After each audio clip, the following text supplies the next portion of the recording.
showing so many people that I'm like, dude, this shit is fucking like it's just insane. Yeah, it's a lot of it's just like mental hardening, dude. Yeah, I mean just mental hardening. Just downing. And I'm lazy. Yeah, I was gonna say you probably have to get in a shit ton of calories. How many like calories are you eating a day? Dude, I don't know.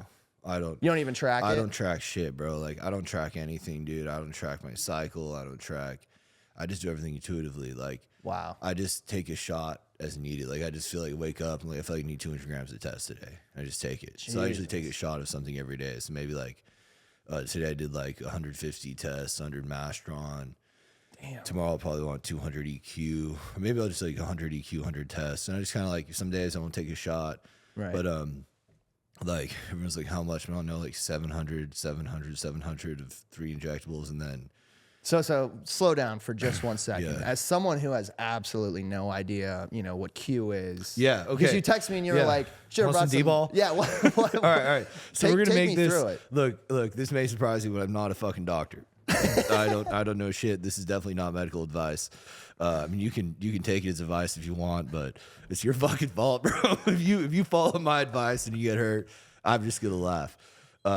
But to give you an idea, we all know what TRT is. Yeah. Like, you see some fucking boomer in the gym, and he's a little red, all fucking jacked up and shit. Mm-hmm. He's got, like, traps and like that. That homie looks like he might be on a little bit of something. He's probably on, like, TRT, which is, like, 150 milligrams of test a week, generally speaking. Intro steroid doses are going to be closer to, like, 300, 400 milligrams a week. And then as you get bigger, you have people like Nick Walker taking, like, 5 grams a week, and GH and all sorts of crazy shit. To give you an idea, I'm taking 4 different types of anabolics. One is just Big Daddy testosterone with everything. Then you have Boldenon, which is like a racehorse steroid. That's like where it's come from. Then Mastron. Like from literal racehorses? Yeah, I think so. Holy I don't fucking know, dude. And you're taking like all 3 of these? Yeah. Mastron's like what's called like a DHT. Like I don't know what the fuck I'm talking about. DHT derivative. It's just like these things attack different anabolic receptors in the body.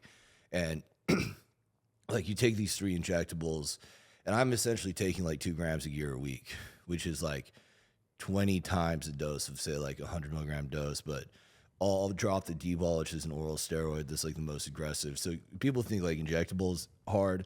Dude, you can stay on 1,500 milligrams of an injectable for years and be like, probably all right. Probably all right. Besides, like, I've heard, like, your ligaments can get damaged because your muscles grow faster than they can't keep up. Yeah, that's like, there was a video I was doing, 1,183 pounds on the leg press.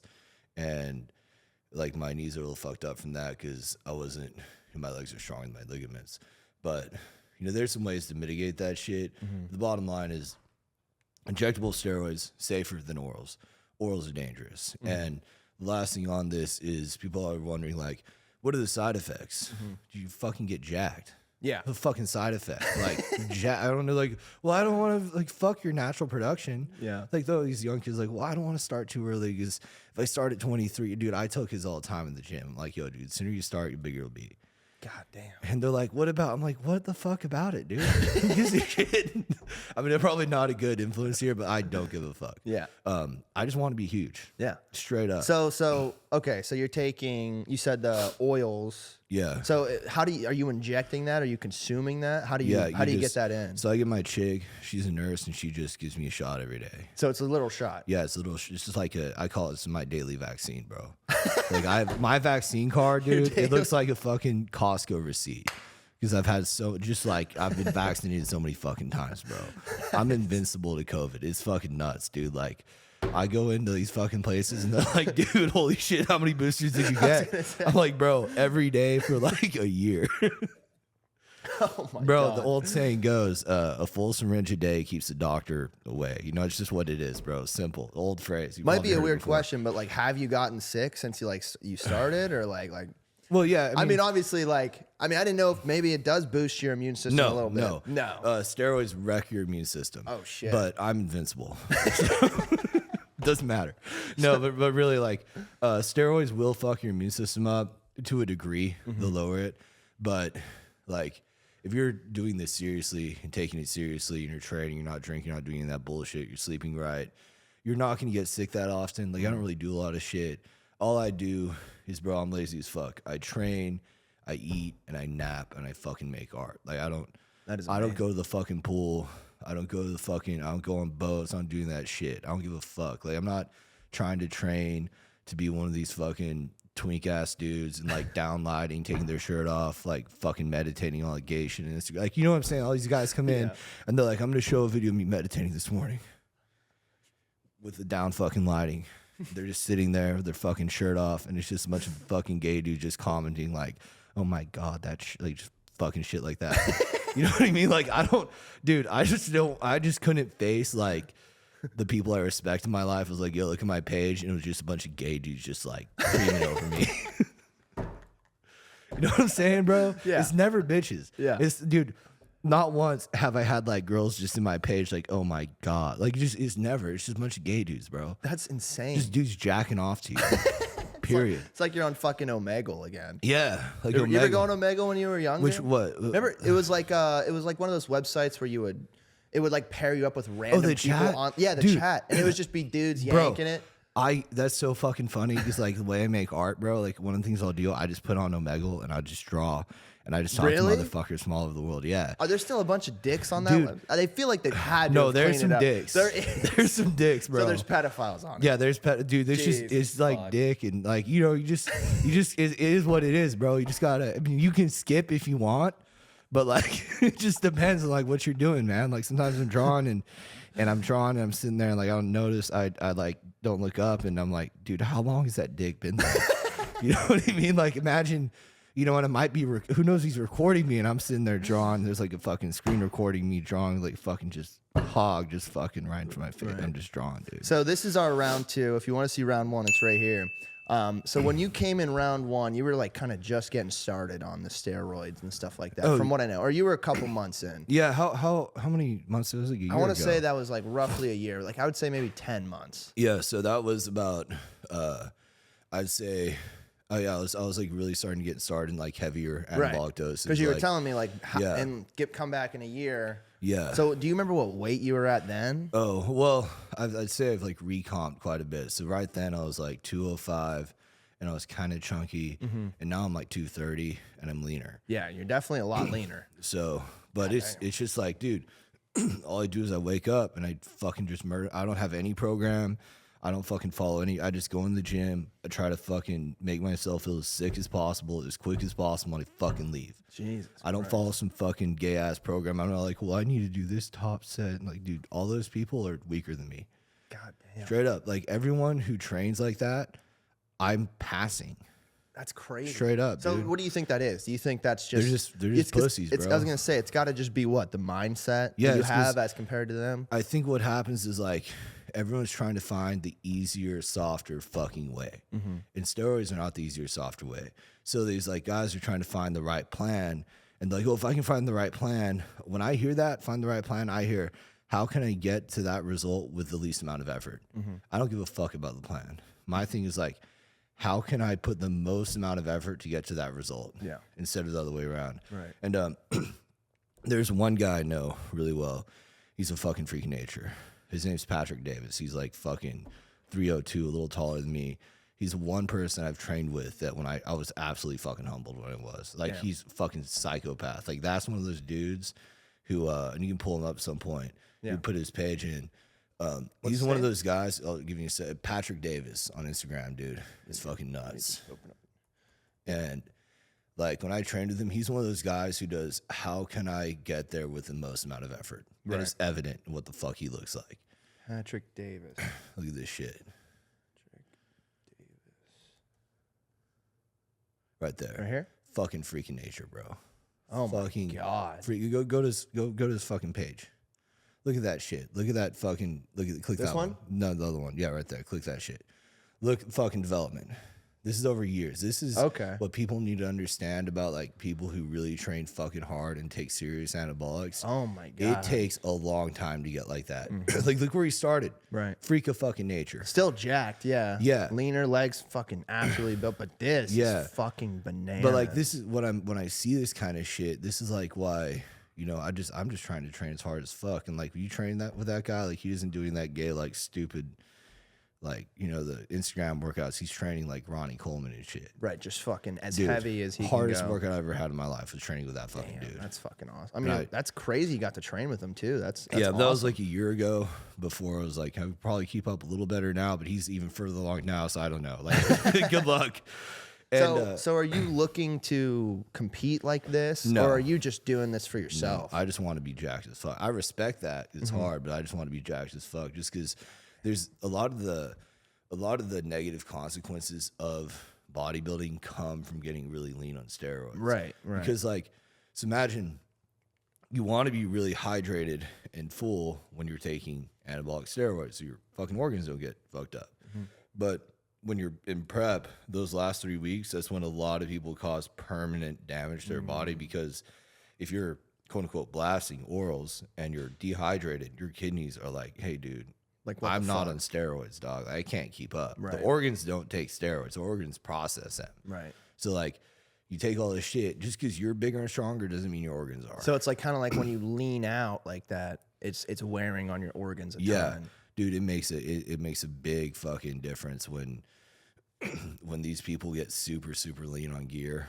It's fucking nuts. But it's really impressive. Like I fucking mad respect for the guys. Really cool dude. I mean, it's definitely, just jaw dropping to see someone even with that physique. Dude, when you see that motherfucker in person, Oh my God. it doesn't even make sense. Yeah. You're like, how? Yeah. How the fuck is this possible? And he's like 31 or some shit. Right. But, you know, he's willing to do shit that I'm not willing to do, bro. And when I see people in the bodybuilding world and all that shit, I can see where they're at. Because, like, these people are willing to do what I'm not willing to do. I'm willing to do what these people are willing to do. And so many times people ask, like, hey, how can you get to where you're at? And then I tell them what I'm going to do. And they're like, well, I don't want to do all that. And like, well, you're never going to have it. Right. Well, I think it's kind of that saying that I was told from a roommate from Afghanistan, actually. It's funny you said that. Wait, earlier. Afghanistan? Yeah, I had a roommate from Afghanistan. He used to scream in his sleep. I'm sure, bro. It was fucking crazy. And I would so he would scream in his sleep. The first night we had to sleep in the same room. He slept on the floor, I was in the bed. That'd be fucking better. And he would started screaming, and I was like, Muhammad, like, I started like snapping my finger. Did you just call him Mohammed for the that's- fuck of it, or was that his name? Were you just like, Mohammed? He's like, dude, it's Jeff, bro. That was his real name. Actually, I'm gonna get him on the pod. I'm just trying to get him down to Austin. He's actually super dope guy, man. Is it hard for him to fly?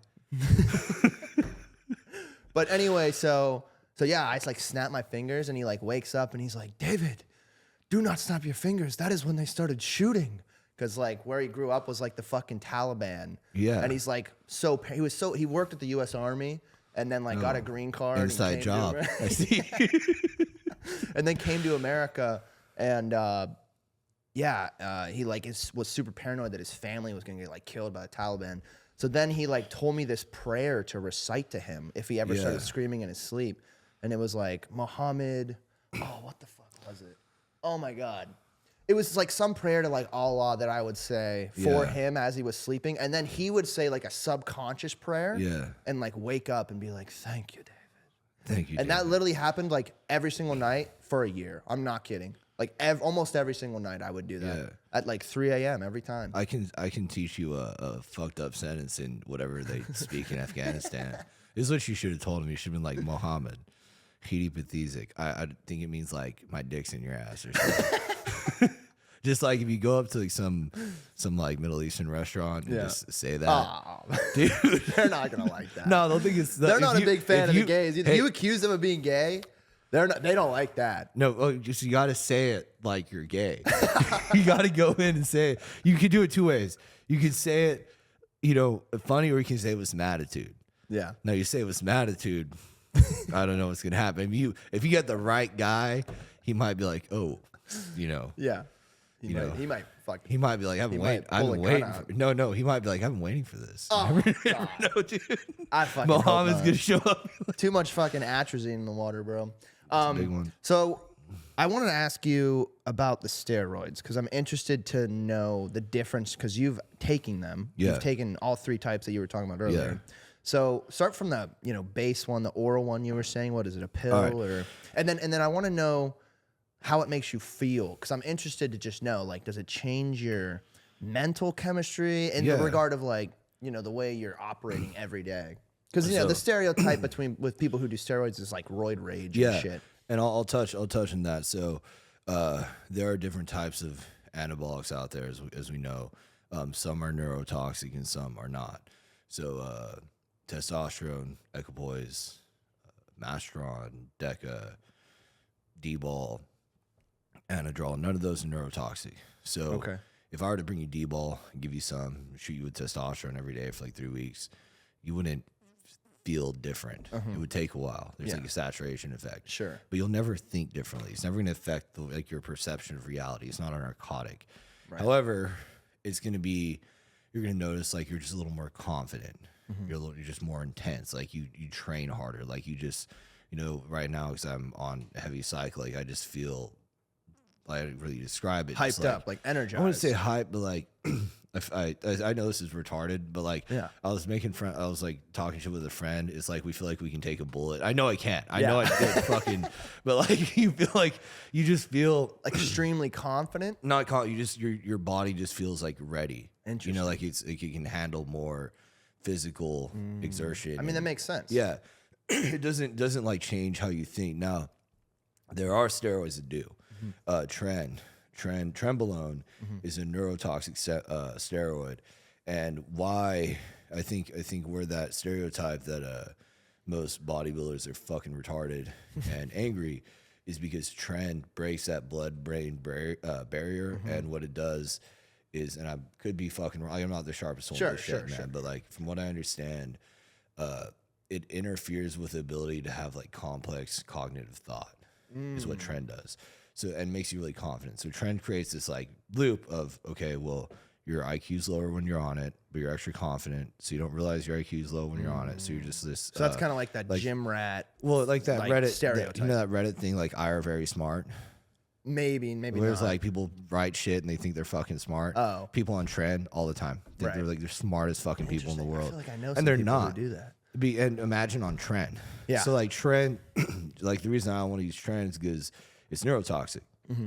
I already fried my brain on drugs. I don't need to like lower my IQ any more than it is.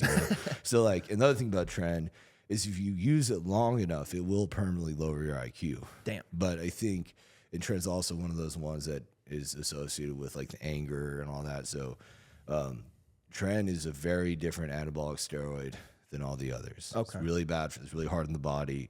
Even Chris Bumstead, people who know that guy, he only did it for like 2 weeks once. I was like, fuck this.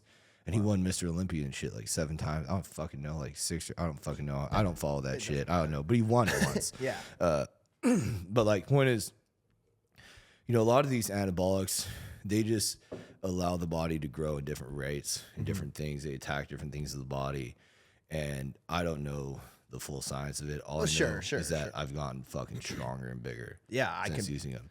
I'm just a science experiment, bro. I mean, don't mean this in any disrespectful way, but in a lot of ways, the way your life has gone, it kind of does seem that way. Yeah, dude, for real. And I mean, it's exciting. You are totally cognitive, like you're aware, like you're more aware of like the world and people, and I feel like understanding people than most people that I've met. Most people who have never done any drugs, never done anything crazy, and I think those experiences open up your mind. Oh, absolutely. So dude. I just want to tell you that because I notice it whenever I talk to you. Well, I don't want to let that. Like you always say, like, oh, I'm fucking fried my brain, but you're definitely fucking fully aware of what the fuck you're doing. Well, you know what I'm saying, though. Like, yeah. I don't want to, just with like those kind of things. Like, I'm very careful about what I put in my body that affects my mind. Yeah. And some people will say, oh, well, testosterone will change how you think. It changes how you approach the world. Yeah. Well, I mean, it's a fucking... It's a hormone. It's a hormone, Yeah, exactly. like, what the fuck, bro? Like... It's going to change a little bit, straight but up, dude. I mean, like, the fucking breaking of the blood-brain barrier, that's the fucking COVID vax, bro. Yeah, exactly. Now, testosterone does not do that, but like the COVID vax and tren do. So I wonder if I could get... Now, if that's I could... mercury in your fucking brain. If the COVID vax came with tren... I might get that booster. some pharmaceutical grade tren in it, dude. Give me that booster twice a day. Fuck it. Right. Okay. So one last thing. So the oil you were talking about, that's the difference between like tren and maybe the oral stuff. The oil you were talking about, that's like the. Oh no, oil's trends injectable. Oh, okay, yeah, so trends injectable. These are all injectable. Oh, okay. Everything I'm talking about is injectable. Everything you're talking about. Yeah, except we'll get to the oil. I'll differentiate because I got to remember that like you brought up a good point for people who don't know what I'm talking about. Dude, that's why I'm asking all these. I'm gonna sound like a dumb fuck. Yeah, in my circle, like everyone knows this shit, so like I don't have to. So it's weird. Like I never have to explain it. I'm gonna pick your brain on. Yeah, I say like 600 mass, 600 EQ, 600 tests. I have no fucking idea. Everyone's what like, that means. "Oh, I know what you're doing. You're doing like you're increasing your blood count. You're doing this. You're bridging the DHT gap. You're doing all this shit. Like, and you're full of the D ball." And you're like, "Dude, what the fuck are you talking about?" I have literally no idea. Yeah. And the thing is, most people in the world have absolutely no idea either. And that's a fucking problem. That's a fucking problem, dude. I think we'd have a huge difference. It is a fucking strong opinion here. But I think we'd have a big difference in society if every man is on testosterone. Straight up. Well, I think you can. I mean, just from what I know, you can look at the lowering of testosterone levels over the last, you know, 60, 70 years. Yeah. I mean, that's why a lot of older people are doing the TRT. Yeah. I mean, when I get older, I plan to do it just because from dude, what I know. Fucking start now, bro. Fuck it, dude. You fuck your natural production. What? You think I should just fucking. Bro. Dude, I don't know. I mean, as someone who's super naive, I just have those. I just, you know, I don't know. Your own question. I don't. Someone super naive, bro. There we go, dude. All right, hear me out. This I really don't mean this from like a place of ego, but someone told me this one time, and I understand it now, which is, if you can spend, and look, I'm not the most jacked dude in the world. I'm not fucking Chris Bumstead. I'm not Patrick Davis. But hear me out. If you could spend, because I've been small before. If you could spend 15 minutes in my body walking to a fucking restaurant, you would stop everything in your life and do the same fucking shit. You think so? Dude, people treat you so differently. Good or bad, they fucking treat you differently. Just because you're just fucking that yeah, big. Dude, and just you fucking a talk to people fucking listen to you. And they respect it's crazy. you. Yeah, well, they like they you. They also not. don't really, because they don't really have an option not to. Yeah, like, and I'm not going around trying to fight people. I'm not. I'm not fucking talking shit. It's just like, and even if it's in my imagination that they do, they might not. It could just be in my fucking head. But the point is, like, you go into life just feeling more confident. You just, and you know, your energy's better, your sleep's better, everything's better. Now that's on healthy doses. Now what I'm doing, it's a lot. It's a little different. Like, I don't walk around feeling awesome all the time. Right. You know, at the end of this. Yeah. Like, let me pull this up really quick because I just want to show everyone this, and then I just have a couple more questions about it. So this is what this video. And I mean this in the nicest way possible, is one of the most disgusting videos I've seen in a long time. You don't want to overcook the food.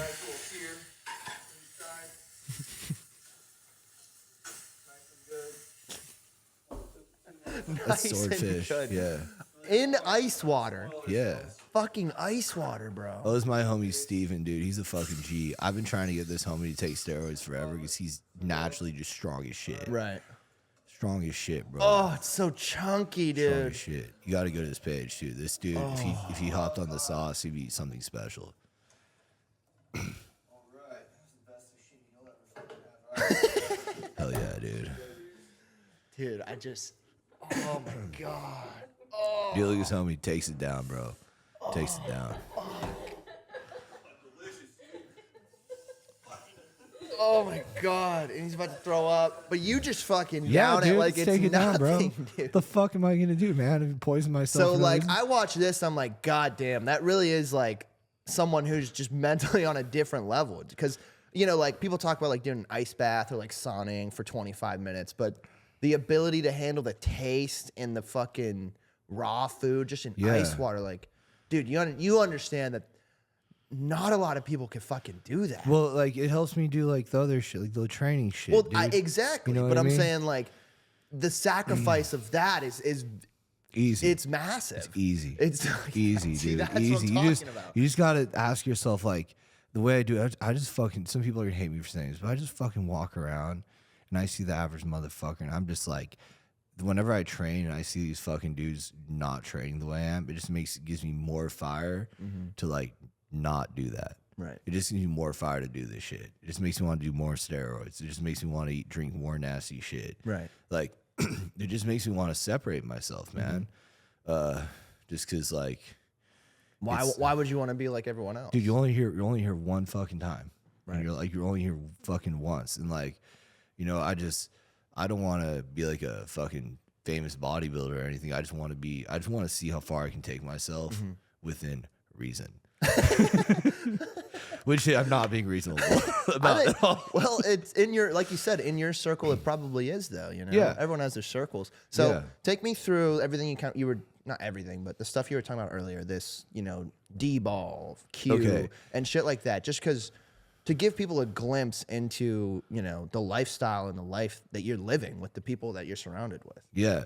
Well, so Dianabol is my favorite oral steroid. I've done a few oral steroids. I've done like Winstrol, Anavar, Anadrol, Superdrol, and I've tried all of them. Anadrol and Superdrol, you can only do like 4 days. I felt terrible. Didn't like them.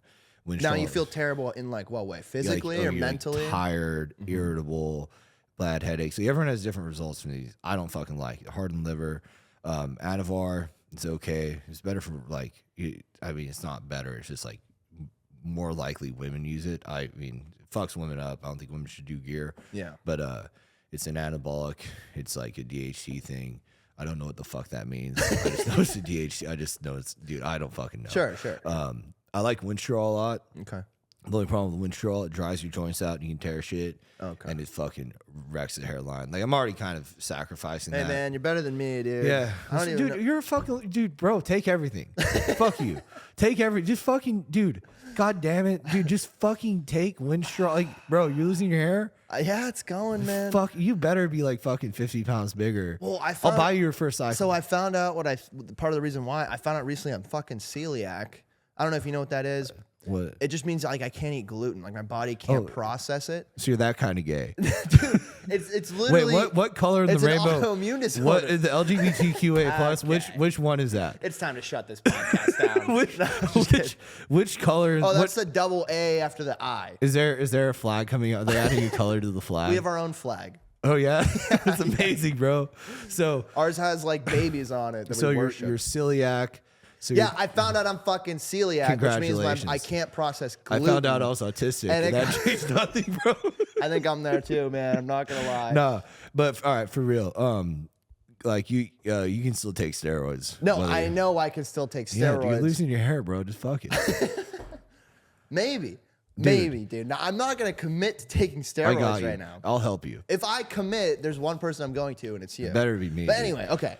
So all these different, you know, names and abbreviations, whatever you want to call them. You go to the oil. You were talking about the oil being super potent. Let's start with orals first. Okay. I think orals are the most important ones to talk about because orals are the strongest. So orals are what we call like immediately effective to some degree. If you've never taken D-ball before, the first time you take it, you won't see a difference. But if you've taken D-ball before and your body's in an anabolic state, when I take D-ball, like the first time into a cycle, I feel it immediately. Wow. Like in the gym. Now you don't feel like, oh, I'm on D-ball, but like you can really send it. You can really lift. And like there's some videos of me, like my strongest lifts are usually when I'm on Winstrol. Winstrol is a powerful one. But so Dianabol is a oral steroid that's processed through the liver. It's not really hard on the kidneys. And I prefer things that are hard on the liver because the kidneys are sensitive. You don't want to fuck your kidneys up. Yeah. You can cut the liver in half and it'll grow back. Yeah. Liver's amazing. So I'll fuck up my liver. I don't give a shit. And so Dianabol, I don't know how it works exactly. It makes you bloated, hold water, grows muscle. It's fucking awesome. Simple shit. That's like, dude, you want to fucking know more, watch like more plays, more days, some shit. I just know it fucking works. Yeah. And then EQ is something called Boldenone. They use it like racehorses or some shit. It makes you hungrier. It makes your blood thicker, which is nice. So you feel stronger. Mastron is something that attacks the DHT area. So like whenever you lose hair, it's because it converted like DHT receptors here. So like Mastron shit will like speed up hair loss. And it bridges the gap that other hormones don't touch. And then testosterone is just like what your body produces. Right. And Mastron tests and EQ are all injectable. You can take injectable D-ball, and injectable D-ball still processes through the liver, but all the other injectables don't. And for something to be immediately effective, it has to have something like the 17 fucking alkylate or some shit like that, and that's what's processed to the liver. Okay. Yeah, like this shit, dude. I'm not a scientist. All I know is that this shit works. Dude, you know, dude, this is you're teaching me a lot. Yeah. So then you move on past orals. You go into what's past that? Was past oral. So orals are like the most dangerous. Then you have just injectables. You were saying. Yeah, and there's a shit ton of injectables. Now I know I've asked like twice, but the oils that you were talking about, I'm interested because you said those are the most like potent. That's just an injectable, kind of like everything that you're talking about. Yeah, they're all equally potent. They're not like they're all like milligram for milligram have their own things. Like right, it's just about the milligrams. Yeah, it's just milligrams. Like like Danabol. Let's say you're taking 200 milligrams of Danabol a week. That's like I don't know what the fuck is that divided by 7. 2 is like what's 200 divided by 7? Like roughly 7. No, it's like I don't know, somewhere like 30 fucking. I don't know, around 40 something. Yeah, like 40. Yeah, so like 40 something milligrams a day. That's like a kind of high dose. Yeah. You know, and you the reason why you do it daily is because the liver processes it immediately. You don't want to give your liver 200 milligrams of Danabol in one sitting because it'll only use it that day. Mm-hmm. It'll leave your body, and then you're just gonna fucking destroy your liver. Mm-hmm. But those injectables have these half-lives, so you can take you could take a shot of 500 tests, which would hurt, by the way. It's a lot in a shot. And it would last you like 5 days. Mm-hmm. What I like to do is I like to have injections every day so I have more of a stable. You know, and the longer you're on this, like I know when my body needs a shot of Mastron. Right. And I know when my body needs a shot of Test or EQ. I can fucking tell the difference. So when you're taking all of this, obviously your natural production is irrelevant. It's gone, right? Irrelevant. So if you stopped, it's all gone. I mean, if I stopped, I could probably get it back to like 300. But it would take a long time. It'd take probably about 6 months to come back to 300. So it does come back. It would just be pathetic. It would just be bad. Yeah. It would just be like, oh, I want to ruin my natural production. I'm like, what? You're one that sucks? Like, it's going to end up at 300 anyway. Well, I mean, that's why all the, like you said, boomers and, and even the Gen Xers are taking TRT. Yeah, and like the fucking TRT is not going to hurt us. Like, it's like, oh, well, fucking natural production, shut up. Like, if you're doing what I'm doing, it's totally different. You know, I'm taking some risk. Like, it's going to shorten my lifespan to some degree, but like. Do you ever think about that? Do you ever worry about that? Before I got sober, that's another thing. I'm sober about like 2 years. And, I was gonna dive into that right after this. It's one of those things where when I was using hard drugs all the time, I was kind of inviting death. So I was gonna die any time. Right. And then getting sober, I realized like I just kind of want to get the most out of the time that I'm here. Mm-hmm. And some people may disagree with that and be like, oh, well, you're gonna want to be blah blah blah 80 or this or that. I'm like, so if I make it there. Yeah. Like I don't want to die at 60, but like I'm not in control of my time here, bro. I'm just not. And like I want to see what I can do with like I'm not making anyone fucking do what I'm doing. It's not like I'm walking around Target and fucking injecting people with fucking vaccines and shit. That's what the government that's does. what the government does. The government's doing that, like I'm just saying, bro. But yeah, steroid thing is like complicated. There's a lot more science than I know about it. All I know is that I've noticed some pretty good results on them. Everyone can fucking see that. And I've always wondered, like, is my shit real? And I'm pretty sure it is. Yeah. Because it's working. Yeah. I do have a joke though that like I've never tested any of the shit I buy, so it could all just be trend. It could just like everything. It just turns out I've been on trend and I'm retarded. Like it turns out I've just been destroying my mind. Even the Danabol is just like oral trend. Just it's all. The doctor's like, dude, how have you been taking 2,000 milligrams of trend a week? Or how are you alive? Jesus. Yeah. So that's all honestly super fucking interesting. Can you take everyone through just how you've gotten to this point, how you get to the point where you're doing what you're doing? You talked about, previously being addicted to drugs and going through that. Just tell everyone. I know we went through it last time, but I want to go through it again. Yeah. Dude, can I go pee real Yeah, quick? go pee. Shit ton water. Yep, let's pause. Yeah. I'm fucking so much pain. Just from working out? Yeah, just fucking everything. Yeah. Like your body's always hurt. I saw you post earlier like you didn't want to take the fucking stairs. No, fuck no. Fuck that, dude. Like I'm like, I can't. It's hard to walk, man. I mean, train really hard, dude. Yeah. I was thinking like, these dudes that are even bigger than me and stronger and further ahead, like, our lives get kind of inconvenient to a degree. You know, yeah, like not to yeah. pull up to anything sensitive. I mean, it's posted here, but like you're with the sleep apnea Oh, now. dude, fuck yeah, bro, it's dope. Like the CPAP. All right, straight up, I think every man should have a CPAP. Honestly, you're probably Yeah, right. I've been dude, like snoring recently. bro. And my girlfriend's like, you need to like figure that out. Life changing, bro. Really? Dude. It's like, it's. I would say, it's almost more important than take. Like if I had to choose between taking 500 milligrams of testosterone, like if I had to choose between taking like one of the steroids out of my cycle or the CPAP, I would choose the CPAP. Just because you wake up the next day so much better. Wow. The CPAP has probably been the biggest change in my steroid cycle. Wow. Because your recovery is better. Right. Like it's when you sleep, bro, you're not all foggy and like tired during the day and just like, you know, I'm a big dude, so I'm fucking snoring hard. And I fucking turned, like when they gave me that, they turned it like the low setting. And they're like the high settings for these big people. I just fucking turned it to like the fucking Walmart bitch setting. You know what I'm saying? Like just like fucking 600-pound life setting. That shit's like just fucking blasting air in my throat, dude. It's great. And it's cold air too. Ooh.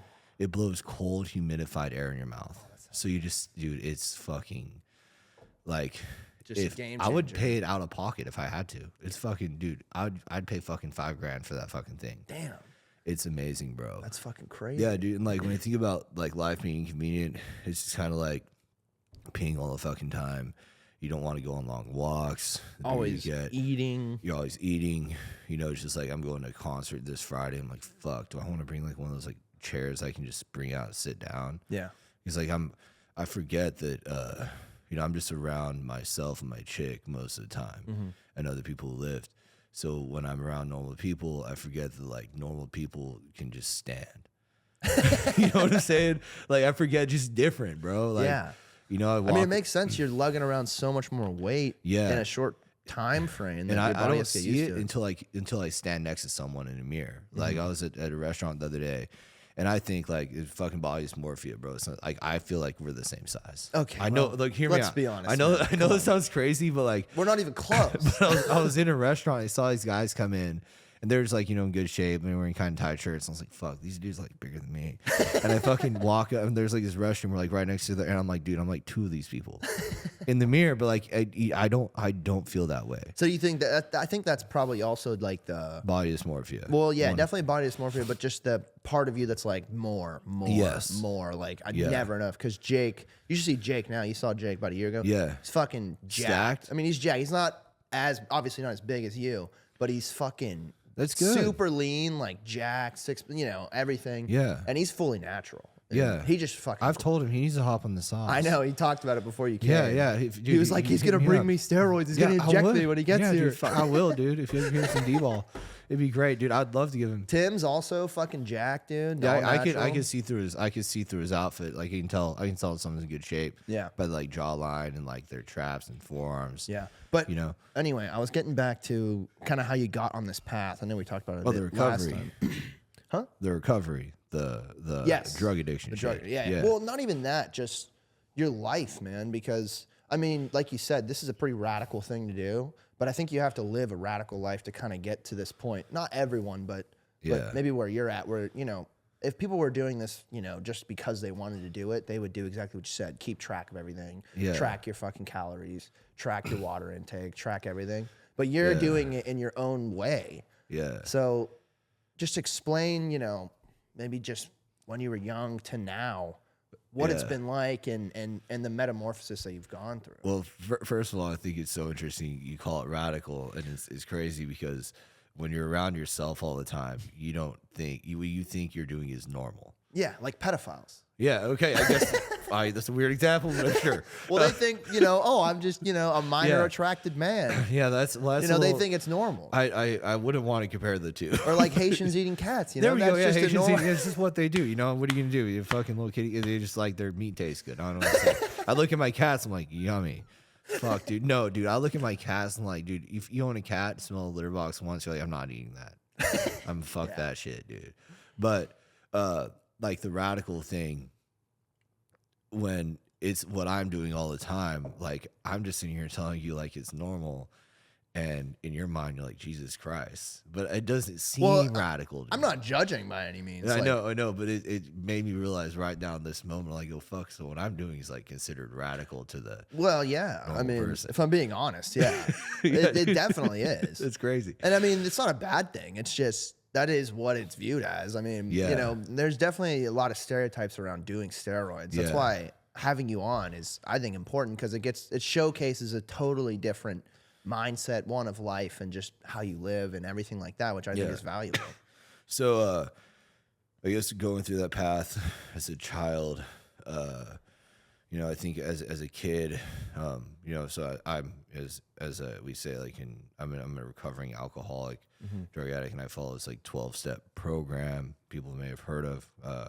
We claim a personal anonymity at level of press, radio, and films. Like you should, if you know what I'm talking about, you'll know what I'm talking about. Yeah. And the thing is, I've been restless, irritable, and discontent since I was a child. Just born with that spiritual malady of that's just where I was.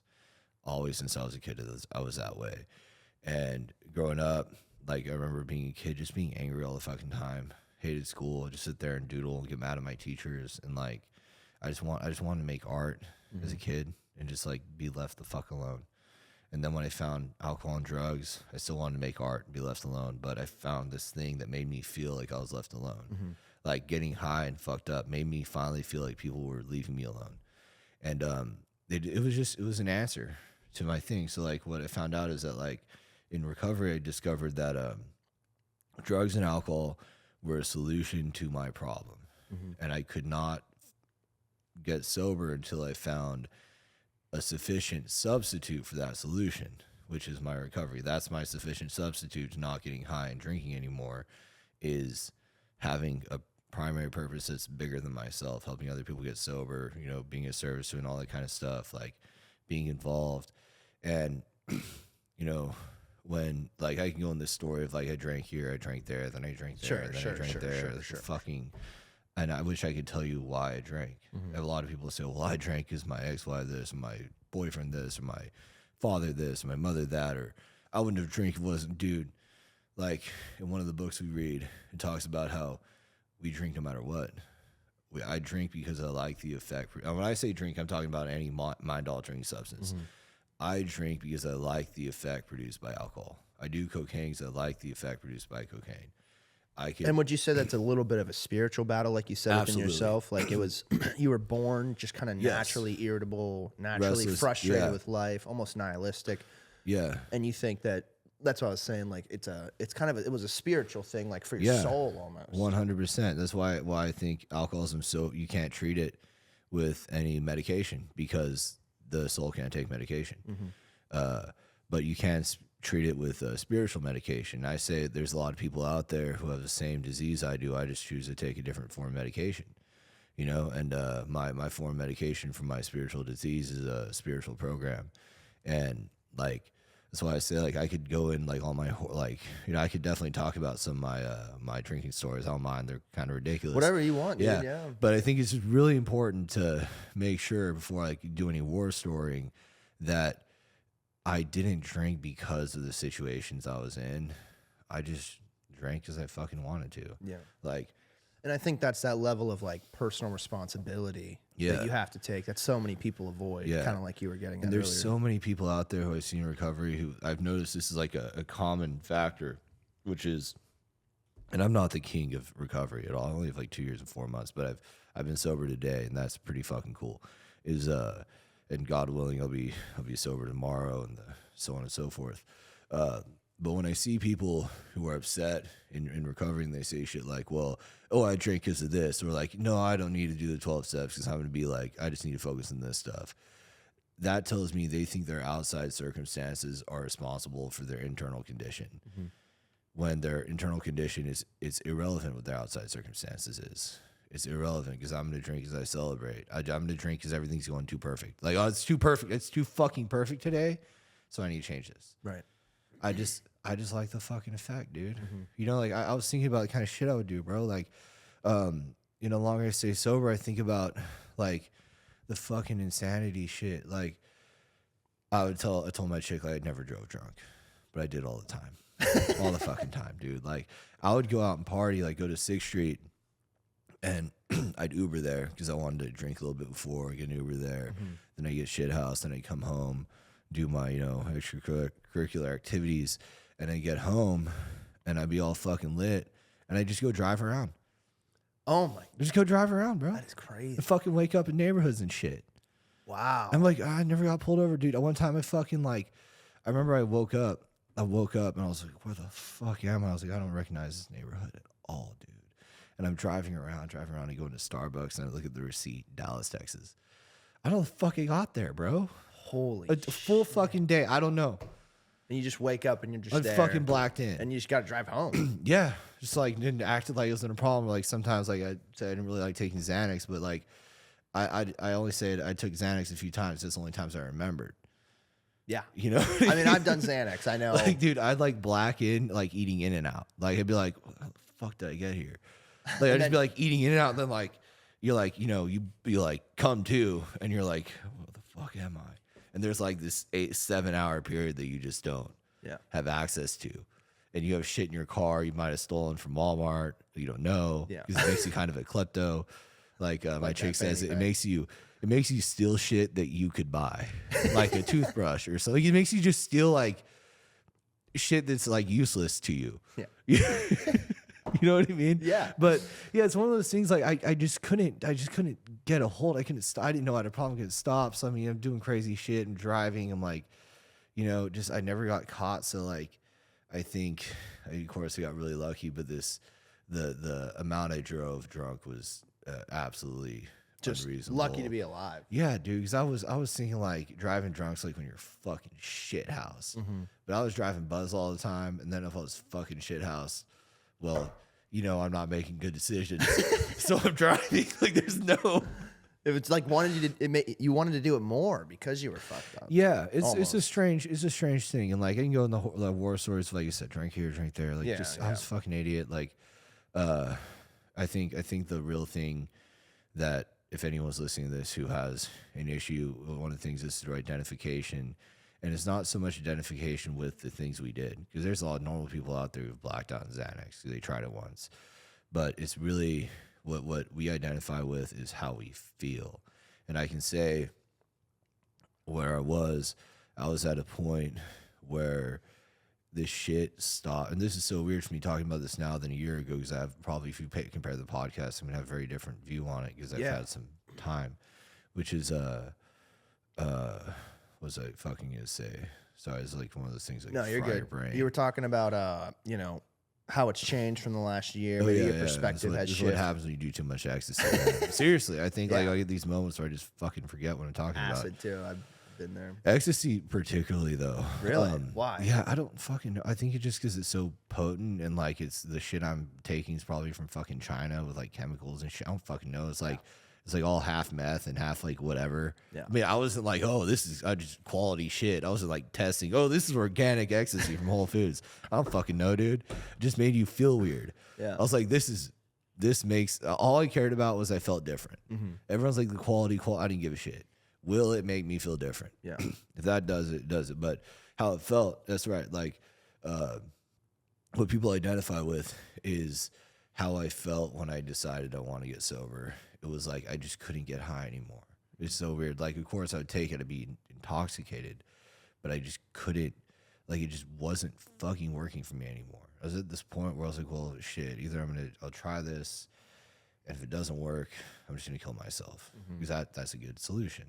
So I was like, fuck it, I'll try it for 6 months because like I was gonna kill myself anyway because like my drug stopped working. I was like, hey, I don't want to live here anymore if this shit isn't working for me. Like, it sucked when you're sitting in your apartment fucking doing ecstasy all fucking day and like fucking Adderall and then cocaine, then drinking, and you have fucking porn playing on your fucking screens and fucking music playing on your fucking, it's just everything's just on blast, just fucking as much, you're not even fucking jacking off. It's just on, bro. Yeah. Just on everything, just trying to get as much as possible. As much like stimuli. And it's just, you're not stimulated anymore. Yeah. It's just not working. And you're like, dude, if I was doing this at 17, I'd be in fucking outer space. And now I'm like 31. I like can't. And you're just at this point where like, it's not working It's anymore. almost like nothing's unique anymore. There's like no the dragon you're chasing is so far away, you know, or doesn't exist. Yeah, exactly. First of all, it doesn't exist, but like, so get to that point where they stop working and you're at this jumping off point of like,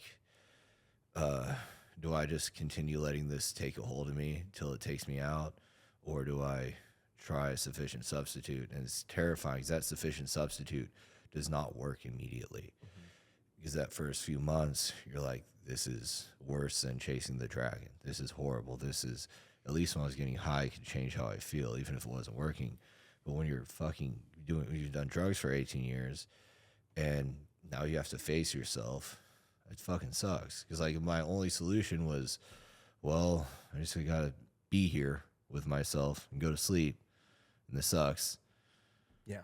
There was no like, that was it. But it got better. Like, it's fucking, dude, it's so much better now. Yeah. But those first 2 months, Horrible. Getting through it. Horrible. What would you say was the most important thing to help you get through those first 2 months? Oh shit, dude.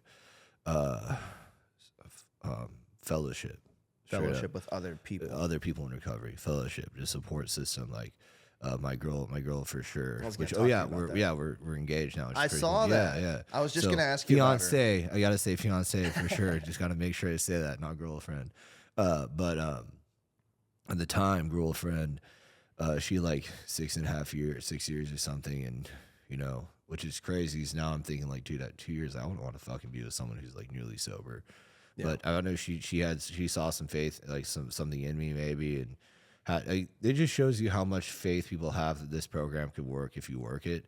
And I think she saw that I was willing to work it, so she had some faith that it was going to do its thing. She's seen it before, because she did it, you know, and just having that support system in the beginning, because in the beginning, like, you're so new, you don't know how to work a program, you don't know how to do fucking 12 steps. But at least you can call people, go to meetings, do your thing, and like have a support system.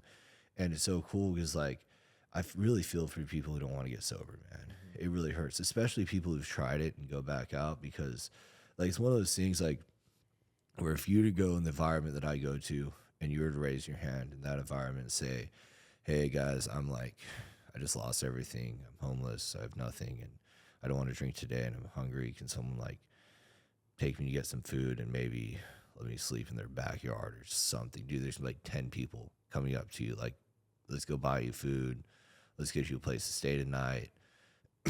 But you got to stay sober. Right. And there's a lot of people out there who straight up like, I have a fucking very close friend of mine, he'd rather live in his car. Straight up in the fucking middle of Houston, in the summer of Houston. Yeah. I've watched I know a bunch of people who go through that. You know? And it's like, I mean, I've knew someone in particular in my hometown. I think I maybe talked about him last time a little bit. He just had so many concussions, started getting into drugs real hard. We were always kind of doing smoking weed, drinking and stuff when we were like 7th, 8th grade. But then when he went to college, really started to get into it on top of all the concussions. And Tim, my friend, was like willing to help him. Like his family was like, we'll house you. Yeah. Like, we want to help you. The only thing is you can't do Adderall anymore.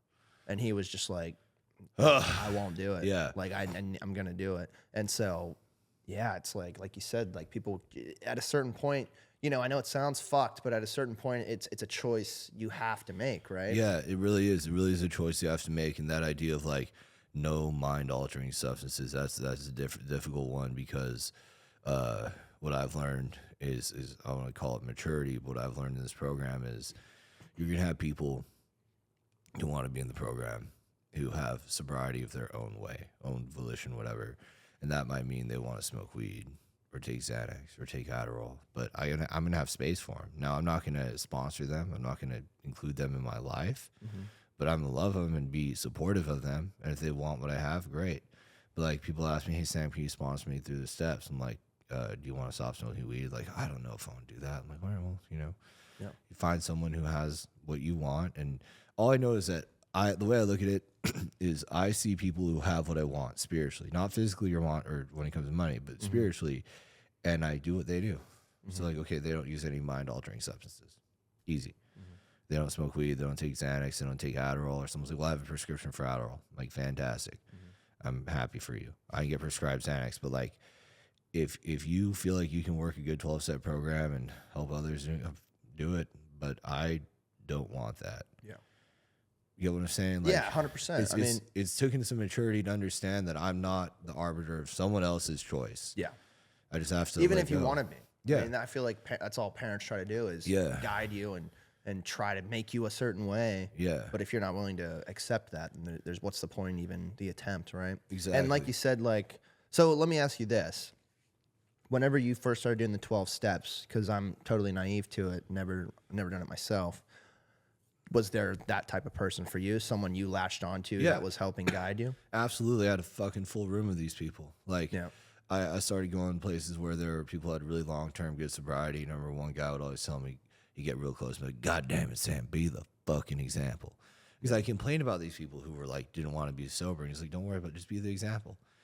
And if they ever want what you have, they'll ask, and then you tell them. If it's kind of like bodybuilding. Like, it's people want what I have. And one time I asked Patrick Davis, like, hey, how do I get to where you are? He told me what he does. And I was like, shit, I don't know if I want to do that. Yeah. So I'm not where he is, which is reasonable. Yeah. That's kind of how the world works. Right? That fucking, it's not hard. Not a complicated thing. You meet a doctor. Hey, how do I become a doctor? Well, you got to go to medical school. Fuck that.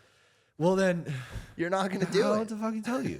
But yeah, in the beginning, like, yeah, I did have a sponsor. I worked the steps, and I had a big group of people. I'd go to meetings all the time. So take me through, and maybe this might be a weird question, I guess, but the first day. The first day where you say, I'm cutting it all. Fuck. Like, what is that like? So, I mean, is there tears? Are you emotionally vulnerable? all of it. Everything at once. It's all weird. So first, day one, my situation well, everyone thinks their situation was unique. This is just my situation. You can decide if it was unique or not. Sure. No, the story is, I meet this girl. I'm going to try to keep the beginning kind of short. I meet this girl, we start dating, and turns out she's sober, and she has no idea that I have a huge drug problem. Oh, wow. And at the moment, I was trying to slow down. It just so had perfect timing. It would just so happen I was at the point where I was like, giving up. I can't do this anymore. I need to slow down. I'm going to try stopping. But I was still smoking weed, still doing stuff kind of frequently, just not around her. Mm-hmm. And then we started dating more. So I was like, well, I can't really be doing drugs around her. So I tried to kind of stop for a little bit. And she would tell me like she'd go to these meetings. So I was like, well, I want to go to one with you and be supportive. Like, you know, and she doesn't know that I have a giant suitcase of drugs and I'm hiding it. It was going to be a matter of time before she saw me fucked up. The truth always prevails. Yeah, it's going to happen. And so I go to this meeting with her, and we're sitting in there, and I see all these people talking, and they're sharing about their experiences. And this guy, I'll never forget it. And I forgot a lot of things from early sobriety. I'll never forget this. This guy's sitting there, and he says, you know, people tell me to focus and pay attention and meditate for 5 minutes, and I tell you, go fuck yourself. But you tell me to wait 8 hours outside of a Walmart for a dope man, I'm dedicated and focused. And a week or two before that, or probably like about a month before that, I had been walking around Target from open to close, waiting for someone to bring me ecstasy. And then I heard some other people share. I was like, oh, I do that. Oh, I drive like that. Oh, I come home and I drive. Oh, I do that. I do that. I do that. And the way home, I was just in silence because I was like, I just realized by accident, I found out what my problem is. Yeah. So I call her. We get goosebumps thinking about it. I call her the next day. I'm like, hey, I need to tell you something. And she's just like, fuck, when I tell her about all the drugs that I had. And I still hadn't thrown all of them away. I just threw away like the majority. But I still had like 300 pills of Adderall, a fuck ton of alcohol, and some weed. I tell her, and I told her all the hard drugs that I threw away.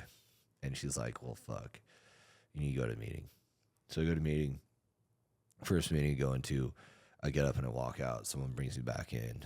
And that was a really pivotal point in my life. Because that's when I realized like these people really give a shit.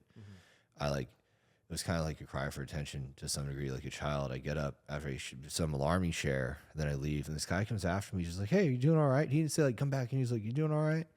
And I was like, no, I mean, I just don't want to. And he's like, just talk to me, man. We just hang out here. Don't worry about going back in. He was like, don't worry about going back in. And then after he talked, he's like, would you like to come back in with me? And I was like, fine. I come back in, you know, I do my thing, and I've been going to him ever since. And it's crazy to think, because and the later that day, my chick came over, and this sucked. I'll never forget. pouring like 300 pills of Adderall down the toilet and just seeing it fucking turn orange and just be like, fuck. And then all my alcohol, my weed, like just everything. It's gone. And that's the first day. It's like, yeah, just and the that was realization like the first day of admitting it, but I had a little bit of time before to like slow down, like you said, like where I hadn't had any drugs. So my sobriety day isn't technically when I came to a meeting. It's like a few days before that. We go by sobriety date based off of the last time I told Lizzie that I got high. So the last time I told her I got high was May 16th of 2.5 years. And Lizzie's your girlfriend, or your fiance, yeah. So like, I don't think I got high between then and the meeting. So we just say like we just take that as the date because that's the last time I knew that I told her that I was on drugs. Sure. But the date's more just a symbolic kind of thing. Yeah. Yeah. And those first months are hard because, it's at first, like the first few days, like, oh, maybe I can do this. Maybe it's not that bad. So maybe I just can stop. But then like the withdrawals start kicking in, the late withdrawals. And you're like, well, I'm really having to sit with myself. And this is horrible. It's panic attacks. It was terrible. Not sleeping well. It's fucking awful.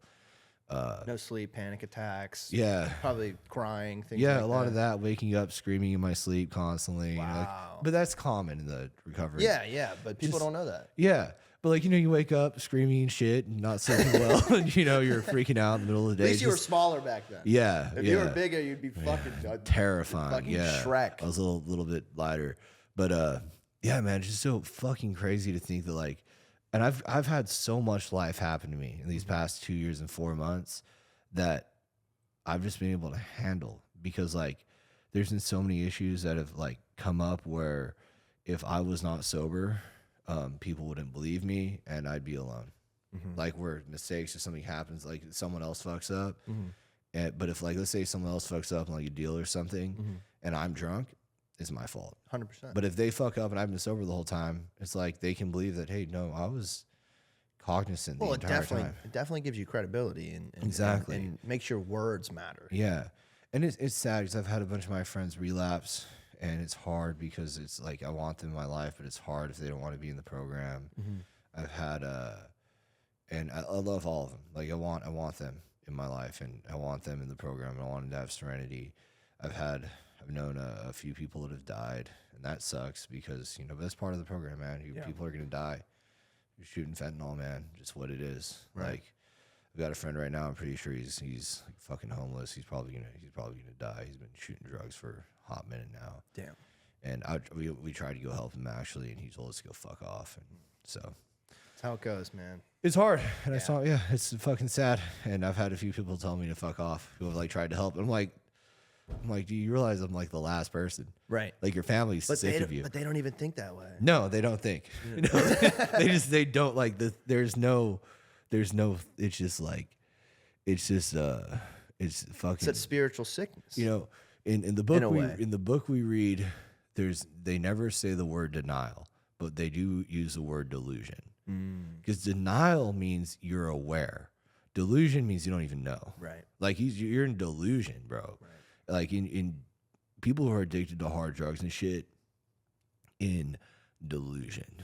And then when you get sober, in the beginning you're in denial. Right. Because now you know the truth, and you're like, I was kind of in denial for a while in the beginning. It's like I didn't want to admit. Well, you'd have to admit the last years, however long it is, that it's all my own doing, and I have to face all this now. Especially when you face it when you're sober, that's a fucking massive thing to admit to yourself. And like you said, the delusion thing is genius because it's so true. Yeah. And it goes even deeper than, drug addicts or anything like that. There's just so many people who live in delusions. I mean, that's so common. Yeah. I mean, I would argue everyone's kind of living in one a little bit, They are. It's just. But in that extent, it's some delusions are not that, detrimental to us. Exactly. And then some delusions are horribly detrimental to us. And there's some things that I think about, like that one of the biggest changes in my life recently has been the first year when I got sober, I wasn't doing a lot of art. And now I've been making a lot. If you want to, Yeah, one thing I want to plug, absolutely, you want to dude. pull up my Bleed for Boo page. It's actually just go to my page. Right here? And search. This is probably what I'm most proud of right now. Bleed for Boo. For Boo? For Boo, yeah. Like that? Yeah. This My guy art, right here? Yeah. It's all my art. Oh shit, it's 376 followers. It's good. I've gained like 300 or about Dude, just keep 300 in going. the past like 2 weeks. It's like what we talked about last time, Yeah. man. You just got to fucking do it every day So, like, for so long. A while back, yeah, if you want to show that. Yeah, we can show some of these for Yeah. sure. So That's a massive painting. Yeah, so This looks like something you'd see on ecstasy or fucking a high dose of psychedelics. I'm trying to actually paint I'm trying to paint all my psychedelic trips. So I'm making all these giant canvases. I'm just trying. They're gonna take a lifetime to do. I'm just trying to paint every psychedelic trip I've had. right. You know, That's crazy. like salvia. And if you go through more of my stuff, you're gonna see like more of my trips that I've had. And you know, one of the things that sobriety's taught, like, the bodybuilding's great and it's fun, but like what I really love doing, like my real passion is this. This is what I want to do all fucking day right Yeah. here. I just want to do that. That's it. And you know, I think about sobriety gave me the confidence to start putting my original work out there. Because before I got sober, I was like, I don't want to see this shit. And dude, people are fucking buying these things. I believe it. I You saw know? you post one. You're charging a lot. I was like, Yeah. damn, is that shit selling? That's amazing. People are buying these things. And but like sobriety gave me the confidence to want to make these pieces. And 'cause it's like, I'd say it's more personal than showing someone your journal, because you're like, hey, this is what I'm capable of doing. You know? And without sobriety, I wouldn't be able to make that at all. Like Right. the amount This of is focus. crazy. I mean, the buildings. The amount of focus you need to do that, like you have to be level minded. You can't do that in Adderall, bro. You would think, oh yeah, I can do. No, fuck no, because you need to have like a consistent pace and like consistent, like you said, that because Adderall has like that shit. right. You know, this is just, you know, so and also people think like, oh, steroids change how you think and you're crazy. No, you just can stay calm. Wow. You know, like this is just. Is there one in particular that you're most proud of? Yeah, scroll down a little bit, a little more. That This one? Yeah, I made it for a friend, Brian of mine. He's a realtor here. He's an awesome dude. Yeah, Silver ATX. He's a cool dude. Brian Silver's a great guy. Wow. I made that for him. So what's inspiring this? So that one is just like fractal shit, like what you see if you take like 10 grams of shrooms and look at a tree. Yeah. You know, the other one's more of like a salvia trip. And these are visuals that I've seen these visuals before, and that's what they look like, dude. I think they're pretty spot on. Like that's exactly what I saw. So I'm just recreating exactly what I saw. Yeah. That's incredible. So you know, if you go down, I have some more, like a little gallery. Grow up a little bit, a gallery, a little more, down here and down. That little below, that one, and then no. I'm sorry. Middle. This one? Yeah. Oh, okay. You can scroll through these little, just like. Oh wow, that one's awesome. That is really cool. No, that one I did on drugs. You did this one on that drugs. one I did. This is an older painting. Yeah, it's an older painting. That one I did. I did it 2 days straight, just fucking blasting on Adderall, dude. And I could do so much better now that I'm sober. Wow. Also drugs, but sober. And one other you can see that I think you might think is interesting. Yeah. Is that pink and blue one? Is it? Go up Was a it? little bit. Okay. Right there. Oh, this right Yeah, here? that shit. Oh my god. Yeah. This looks like DMT. This looks like That's exactly. That's you're making a face. and that's DMT. You're making spot on. You got a good eye.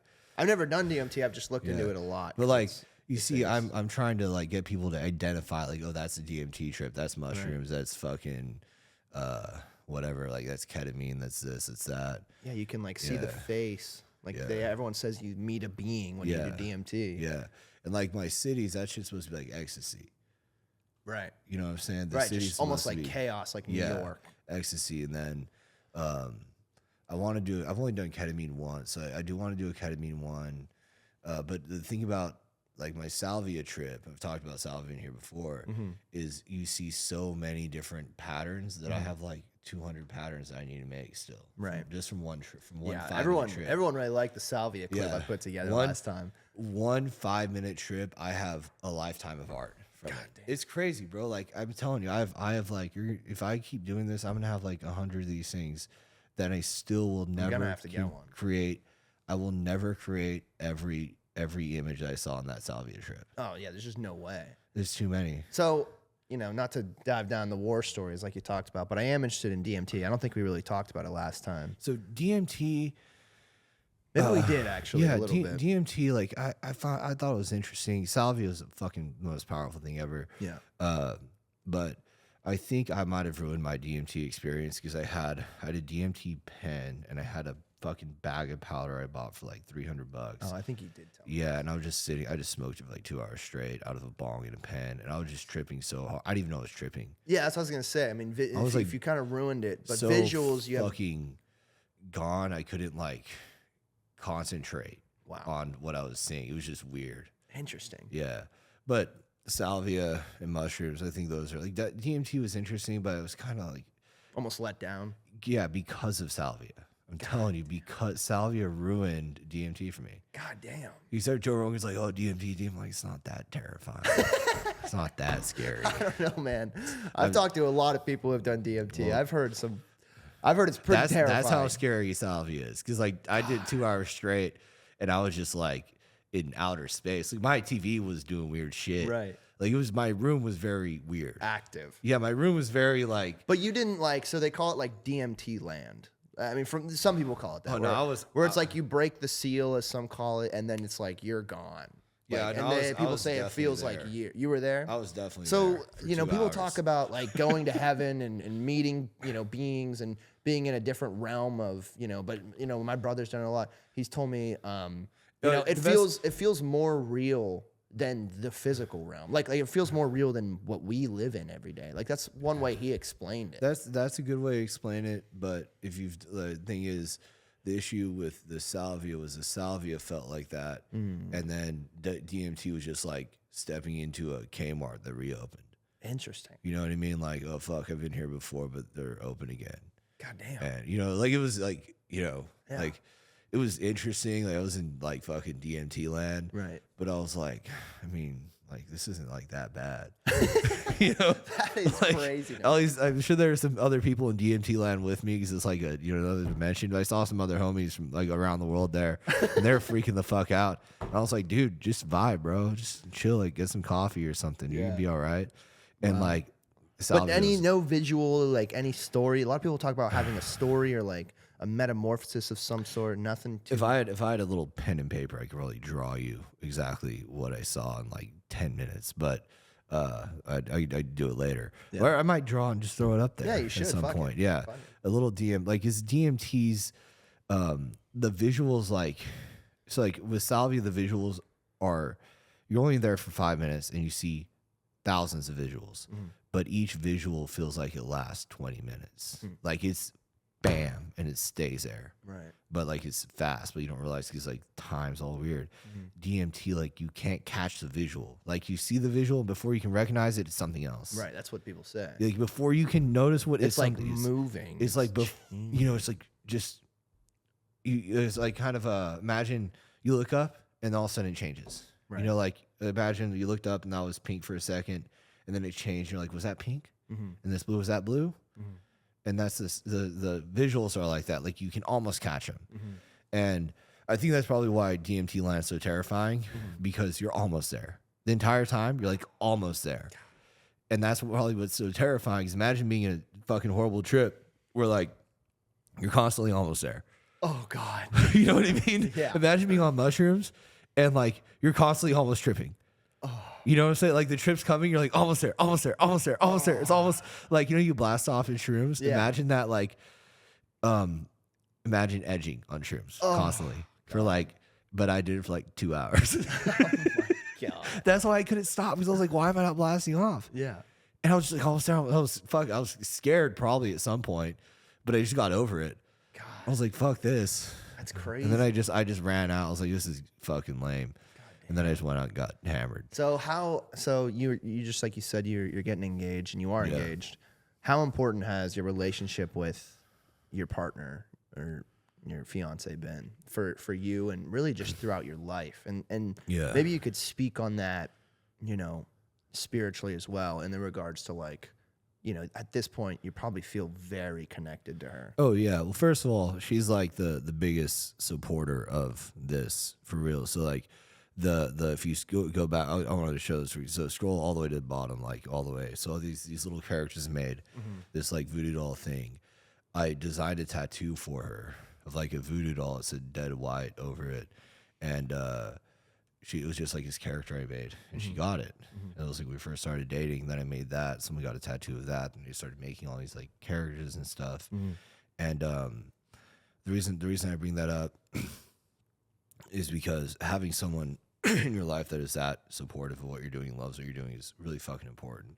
Now, as far as like how that fits in my life, I have a very, very important structure. I put God at the top, sobriety second. Then she told me to do. She told me to put the cats above her. So it's cat. So sobriety at the top, cat second. God at the top, sobriety second, cats third, significant other. You know what I mean? Right. Like pets. You know, significant other, and then everything else below it. Then close friends, then family, close friends, and like bodybuilding and art aren't even in the top 10. Right. Like art is not in the top 10 of the most important things in my life. Because when I die, I'm not gonna like bring me my art. Right. I want to see my art one more fucking time. Right. I don't give a shit. Yeah. I'm not gonna be like, yo, show me a sick gains when I was fucking 30. I don't give a fuck. Right. I'm gonna like, bring my cats, my family, my friends, and Obviously. like, that's what I'm gonna want to be around. You know what I mean? 100%. Yeah. So, and I'm gonna want to be present during all that. And so with where my chick is in this space of my life is like, I know she's not my higher power, and she's not like my reason for being, and she's not like the answer to everything in my life. But you know, I think her and I together, we are like we help complete like this little triangle, if you will, of our relationship of like God, sobriety, and us. You know, we have this nice little triangle, and you know, we do our best to keep our sobriety and God above each other because that's how we stay together. Right. And it's nice working with a girl who has a really strong program. She's working with others. She's super involved. And we kind of live by this saying. We've been doing this before we even heard the saying, which is, I'll take care of me for you if you take care of you for me. Right. So she's super healthy. She's like a crazy chick in the gym. She takes really good care of herself. She's like super fucking focused and dedicated. And like, we don't fight. We don't argue.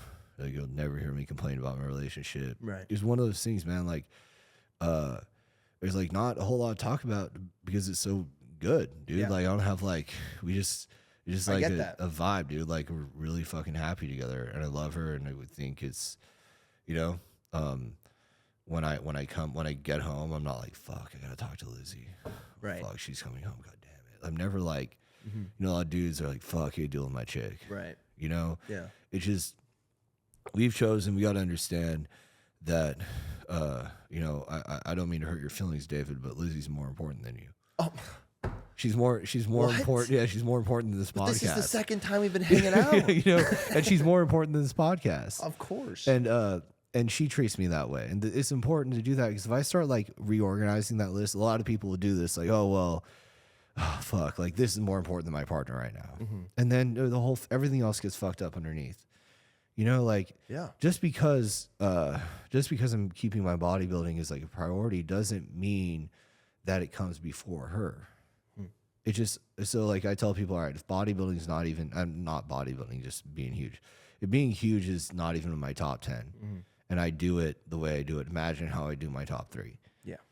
You get what I'm saying? 100%. Yeah. So like if you think what I'm doing is radical for bodybuilding, well, imagine how crazy it gets. In yeah, it's like, oh, those are stuff. super fucking important to me. Like those are something else I've learned is you know, make a commitment, you keep the commitment, like you make sure that you show up when you're gonna show up. Like you said, be here at 2, do my best to be like right at fucking 2. Yeah. You know, just these like tiny little things I think set up your life for people to trust and want you around. Yeah. You know, because if your word doesn't matter, Yeah. people aren't going to respect you. People actually judge you not by your not necessarily by the first impression, but by your like first action. Yeah.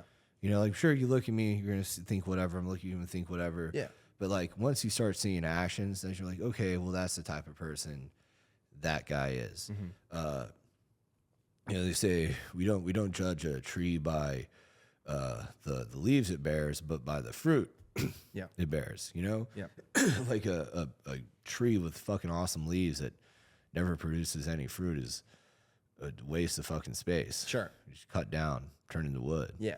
You The know what I value mean? of fruit is so much higher. Yeah, no one's like, oh, the prettiest peach tree produces a best peach. I don't fucking know shit about peach. I could be wrong. Some farmers out there are like, well, actually, the prettier the tree, the better. I don't fucking know, bro. I'm not a fucking peach farmer. So let me ask you this. Maybe this will go into politics a little bit. Oh, fuck yeah, dude. Two things. Fuck yeah. One, do you follow RFK Jr. at all? Dude, that guy's a homie because he's on test. Period. Oh, Straight up. 100%. Like, I don't even need to know dude, I don't even give a shit about their policies. Homie's on test, I'm voting for him. It's that simple. Yeah. Well, I was going to bring up 2 points. One, RFK is also recovering addict, which I think is so fucking important, Super important for the country right now because there is so many people who struggle with it. You know, was that something that you maybe looked at and was like, fuck yeah, someone like that is in a, you know, I mean, right now in a potential position to make an actual fucking change. Oh, yeah. And the reason why is and he says very similar things to what you say. Yeah, which is attack the day, attack the now. You know, show up on time, do everything right. Yeah. And those come from the program I'm talking about. Right. Those are sayings that so like I know if someone's in the same program because they say the same things. And when I meet people like that who are saying those things, that means they are following a similar spiritual program solution, so I can trust they're going to take good actions and stuff, regardless of their opinions on outside issues. You know, in our group, in our program, we talk about we have no opinions on outside issues. Period. Like, I don't care what someone votes for in the rooms. I don't care. Like, if you can be the fucking biggest Kamala Harris supporter in the fucking world, but if you want to be sober and work a program, you can be one of your best friends. I don't care. Yeah. Well, I think that's just and that's just I think everyone should feel that way about people in life. I lived with a communist once. Yeah. We were great friends. I'm not a fucking communist by any means. Better fucking not be. No, but for real. No, seriously, don't be a communist. Yeah, no, it's a bad idea. But for as far as like the political aspect, I don't know too much about politics. I like to talk shit about it. So do I. But all I know is I think the country could be a lot better if there wasn't like this war on masculinity. So I'm gonna talk some shit. You ready for this shit? Go ahead. Bro? I'm gonna pull something So up. check it out, dude. In Austin, this may shock you, but I'm super fucking aggressive when I train. Really? I'm really loud. I'm really fucking loud when I train. Yeah. You told me this last time too. Now, the other day at Crunch Fitness in South Austin, this story is fucking crazy. And I'm going somewhere with both these stories. Oh, yeah, go ahead. So I'm training, I'm doing bicep curls in front of a mirror. I'm talking like I'm like 6 inches in front of this fucking mirror, bro.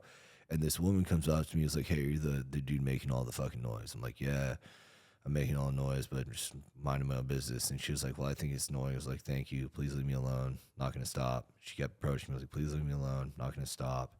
And I'm like right in front of the mirror doing curls.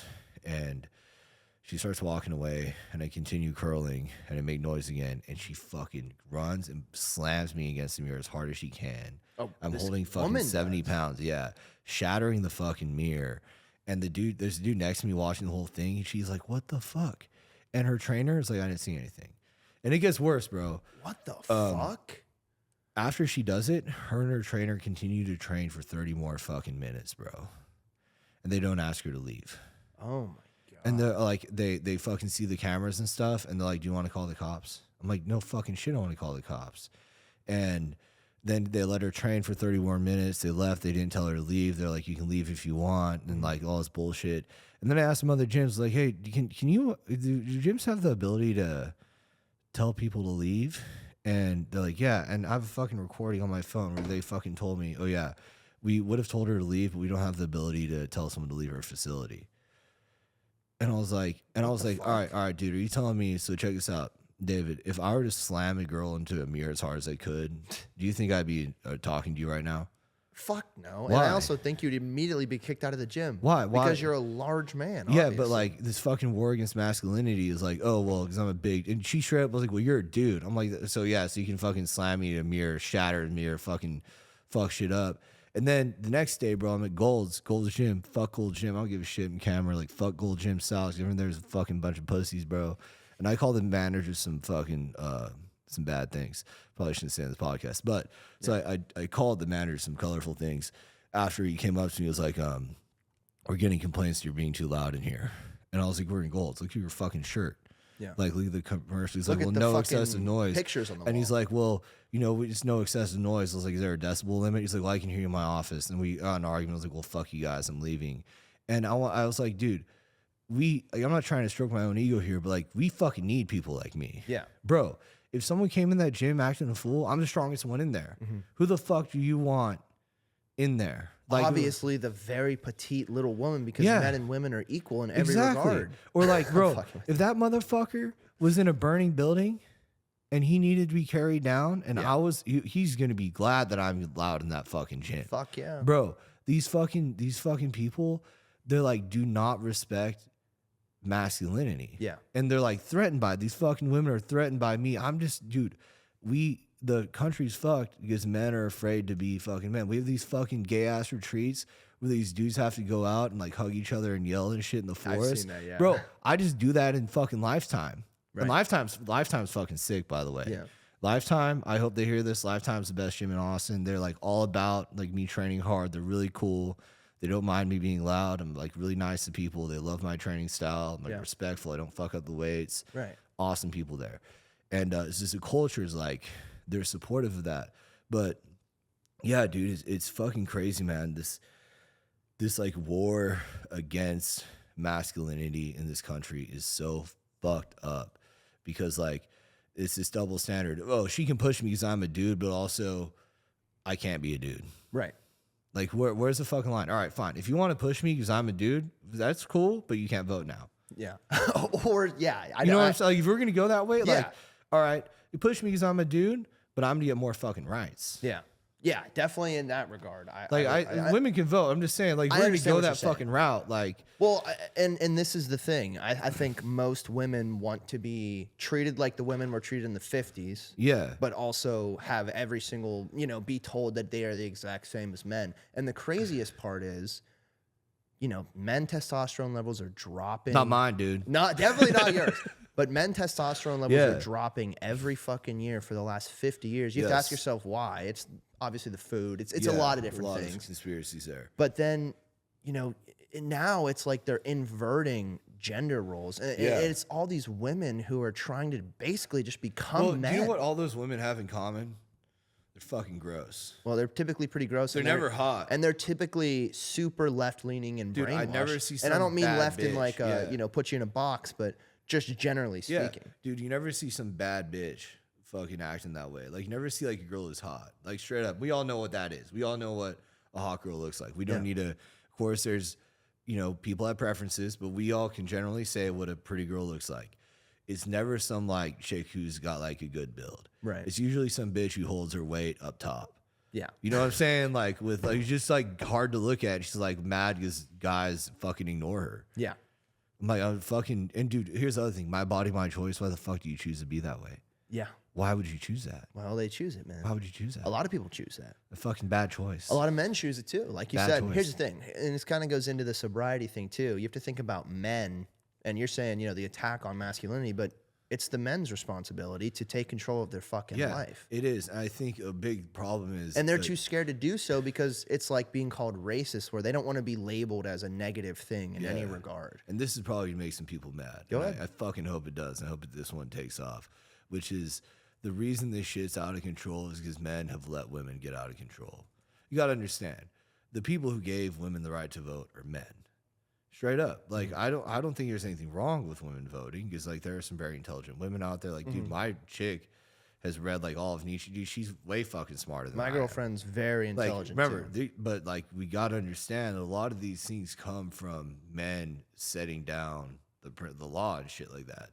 And the issue is that these weak men have let these women get out of control. And it's crazy. Like, my chick agrees with me on a lot of this stuff, which is like, women don't want to be in charge.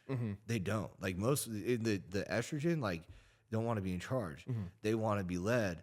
And if they can't find a man they trust to lead them, they're going to have to lead. I don't blame these women. They're like, well, there's no good men out there. Well, no shit. Testosterone levels dropping. So I don't blame these women from like, I got to be strong and independent, because they have to. But if men were fucking stepping up and weren't shitty and like, dude, like these fucking dudes who like go to fucking Tulum and fuck prostitutes and shit, dude, that's not being a man. That's fucking not being a man. No, it's being a degenerate. It's being a boy. Yeah, it's being a fucking boy. Like, it's being a man. What kind of woman is going to be like, oh yeah, well, he's really cool because he's a good looking dude, and prostitutes in Tulum don't make him wear a condom. Like, what the fuck? Exactly. And the thing is, even women's perceptions of men think that is what being a man is. And then they have exactly what you said, this negative thoughts towards men. And in that way, it's like this feedback loop where, you know, and that's a subculture of the current culture. I think there is a large portion of the culture that is kind of, that thinks the same way we do about this in regards to like, look, being a man is not pulling 20 bitches in a week. No. Being a man is having the discipline and waking up every single day and saying, I'm committed to you and you can trust my word and you can trust me that I will protect you. And there's nothing wrong with that. But that is being demonized by the people that you're talking about. That is being demonized in culture. And it really shouldn't be, because we need men. If a fucking natural disaster or an asteroid hits fucking Missouri and we have no electricity. Fuck Missouri. Well, or fucking whatever, a state nearby, and the fucking, no one has power, no one has anything, and you go, and it's like this, you go right back to barbaric times. Women will latch on to men immediately for protection. And that's just the natural realm of how the world works. There's nothing wrong with that. And we're going to latch on to men. This doesn't mean that you're raping women. This doesn't mean that you're treating women like shit. It just means, look, when shit hits the fan, you need something, at least a way to protect yourself. And throughout all of history, it's been men. Yeah. Men protect you from other men. Men protect you from rapists. I mean, you know, your pepper spray can work, but in America that can work. Go to a place like Pakistan or like South Africa, where Muhammad's from, where it's Afghanistan, where it's like he's like scared of snapping, bro.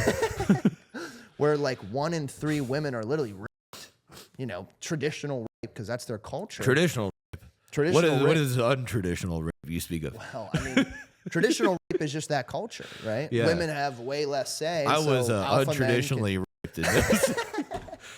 I prefer the traditional kind. God damn it.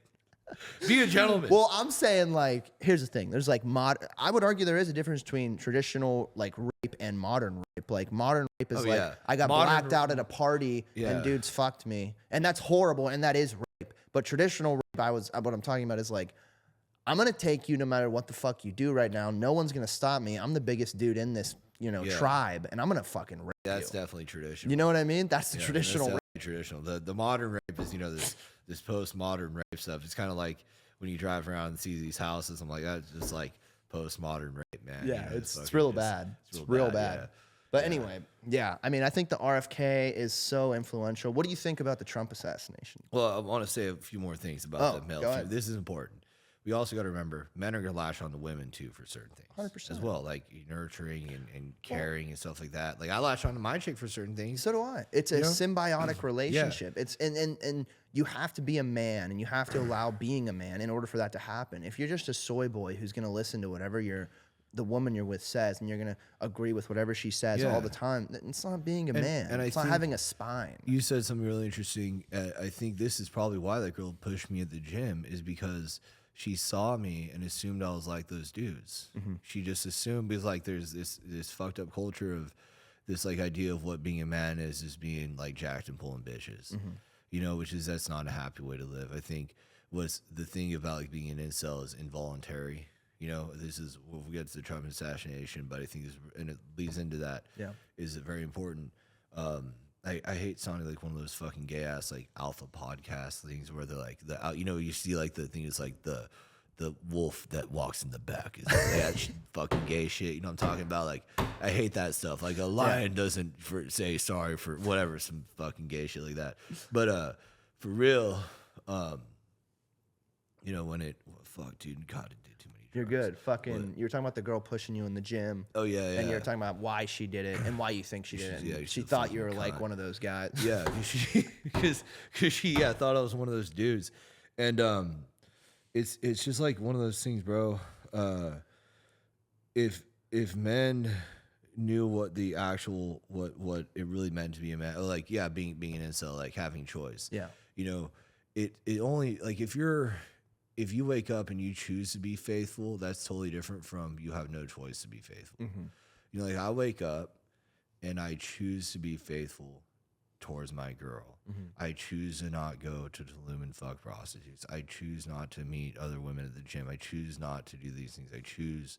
I have the ability to do these things. Mm-hmm. Every man does. I'm not saying I'm so special, like, I can't get any girl I want. But there's going to be women that are attracted to you. Mm-hmm. There's going to be women have been attracted to you before. There's going to be women that are attracted to me.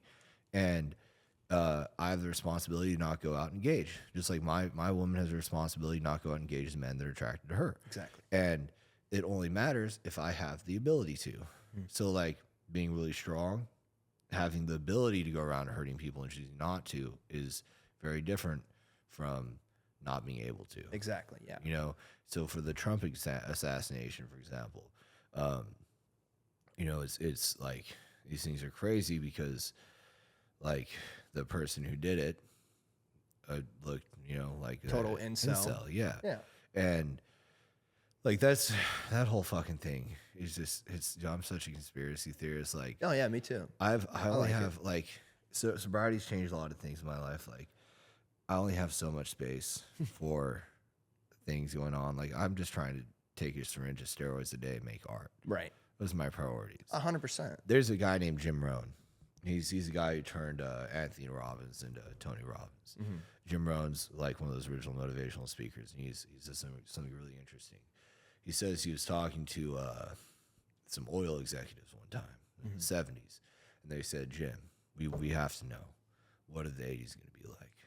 And he's like, oh, you want to know what the 80s are going to be like? Well, I don't just tell this to anyone, but you guys are a group of powerful oil executives. You paid me a lot of money to be here today to speak to you, so I think it's only right that I tell you what I know about the 80s and what they're going to be like. Mm-hmm. And they said, so what is it? He's like, you ready? They said, sure. And he says, they're going to be about the same. About the same. Just about the same for the most part. It's going to be about the same. In 4 years, the world is going to be about the same. You know, no matter who's fucking president, it's going to be about, even if there's World War III, the world in 10 years is going to be about the same. Just how it is. It's going to be about the same. And I think if we just focus on like how we can improve our lives individually instead of worrying how other people can improve our lives for us, would be a lot better off.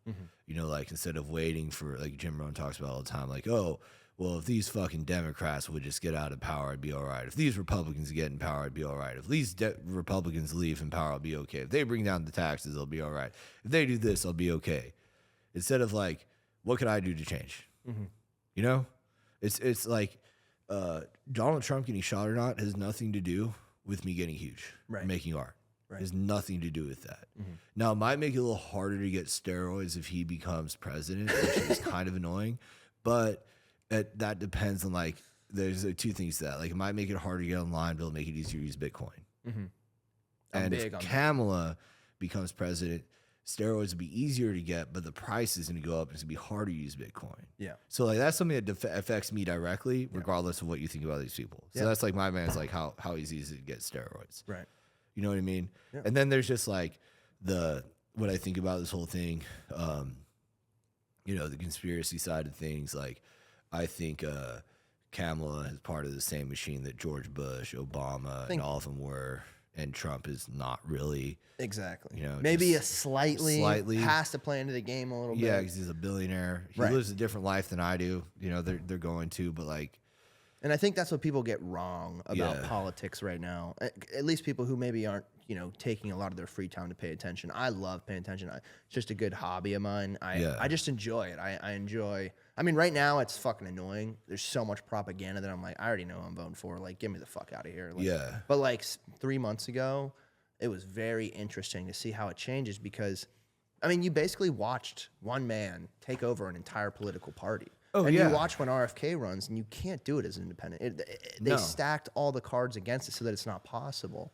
And so it's like, if you're thinking about who you're voting for, or you're thinking about all these things, Trump assassination, all this, well, are you really a conspiracist or a conspiracy theorist for saying, well, maybe there was something going on when he gets almost shot in the fucking head on live television? Yeah. Like, you got to really think about it. And then you take into account where the fucker was sitting, dude. Like, he was on it. Like, he brought a rangefinder to the event. Bro, he's 3 hours before. Even if he fucking didn't, he's on a fucking roof. Yeah. Like, it's not hard to, in this like slanted roof, bro.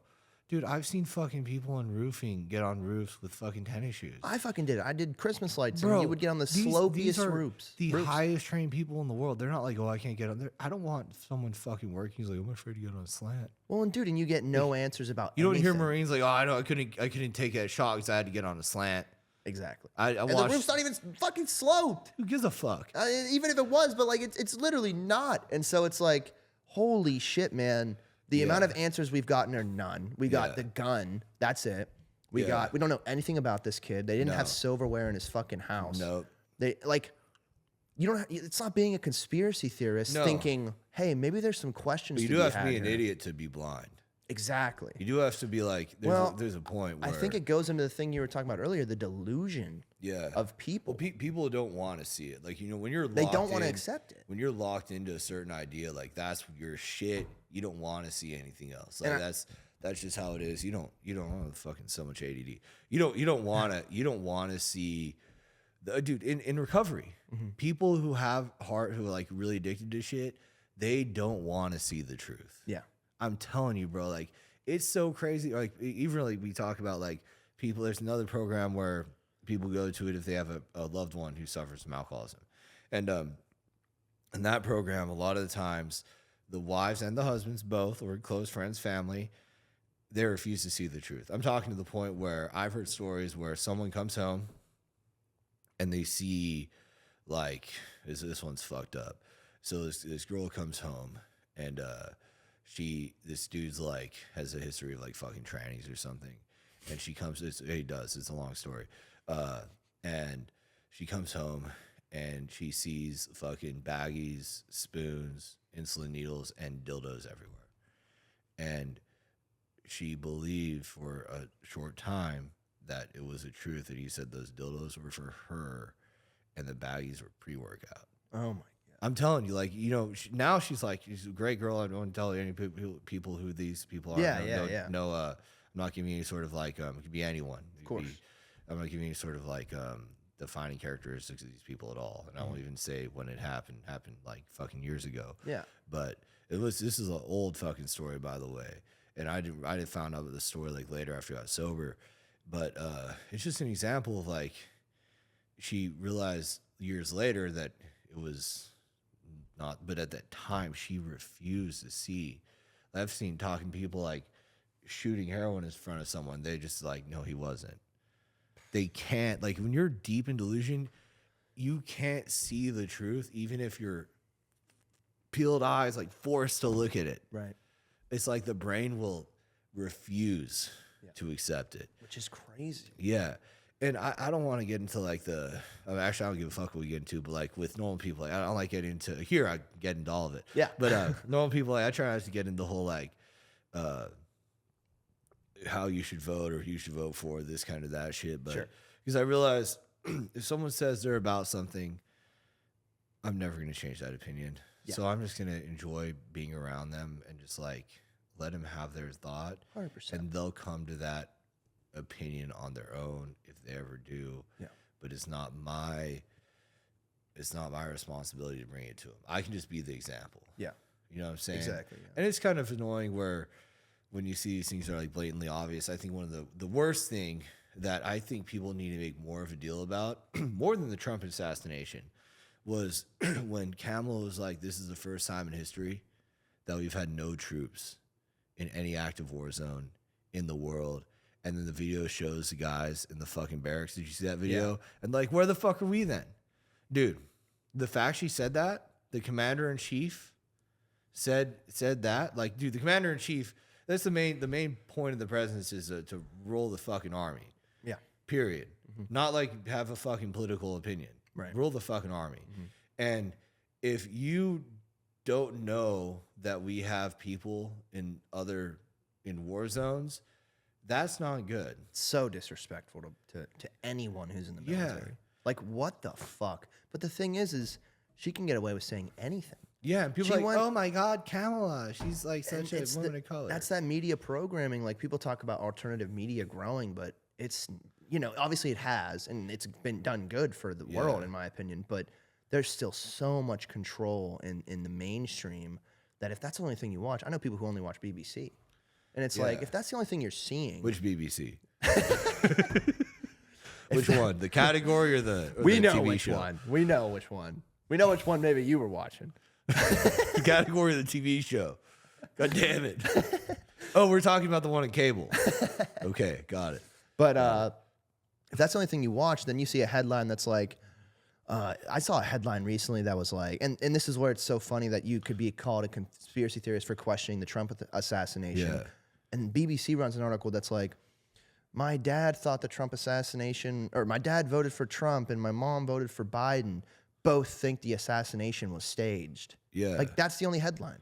And that's the headline. And I'm just like, because I saw a headline. Dude, like, I saw a headline. how am I going to be labeled a fucking conspiracy theorist when you're saying shit like that? People died. People got injured. Straight up. Like, what the fuck are you talking about? Dude, I saw a headline. That is the biggest conspiracy theory in the last fucking 20 years, that the assassination attempt was fake.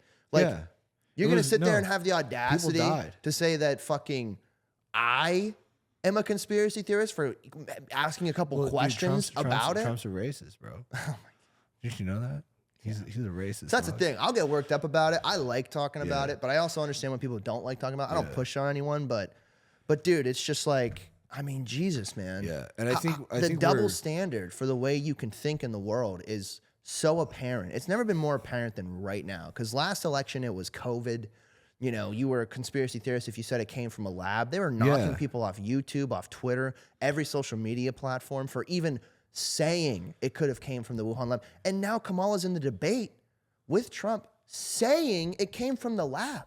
Yeah. Like, the level at which there is the rule. These and people it's moments like that that make you go, okay, the ruling class really does have a separate set of laws than everyone else. And if that's the case, then is this really even a fucking democracy? No. And that's the thing. Is it? What I think it is, and by the way, I think we are watching different BBC, because the article I saw was like, BBC takes on women of color, and it was a very engaging video.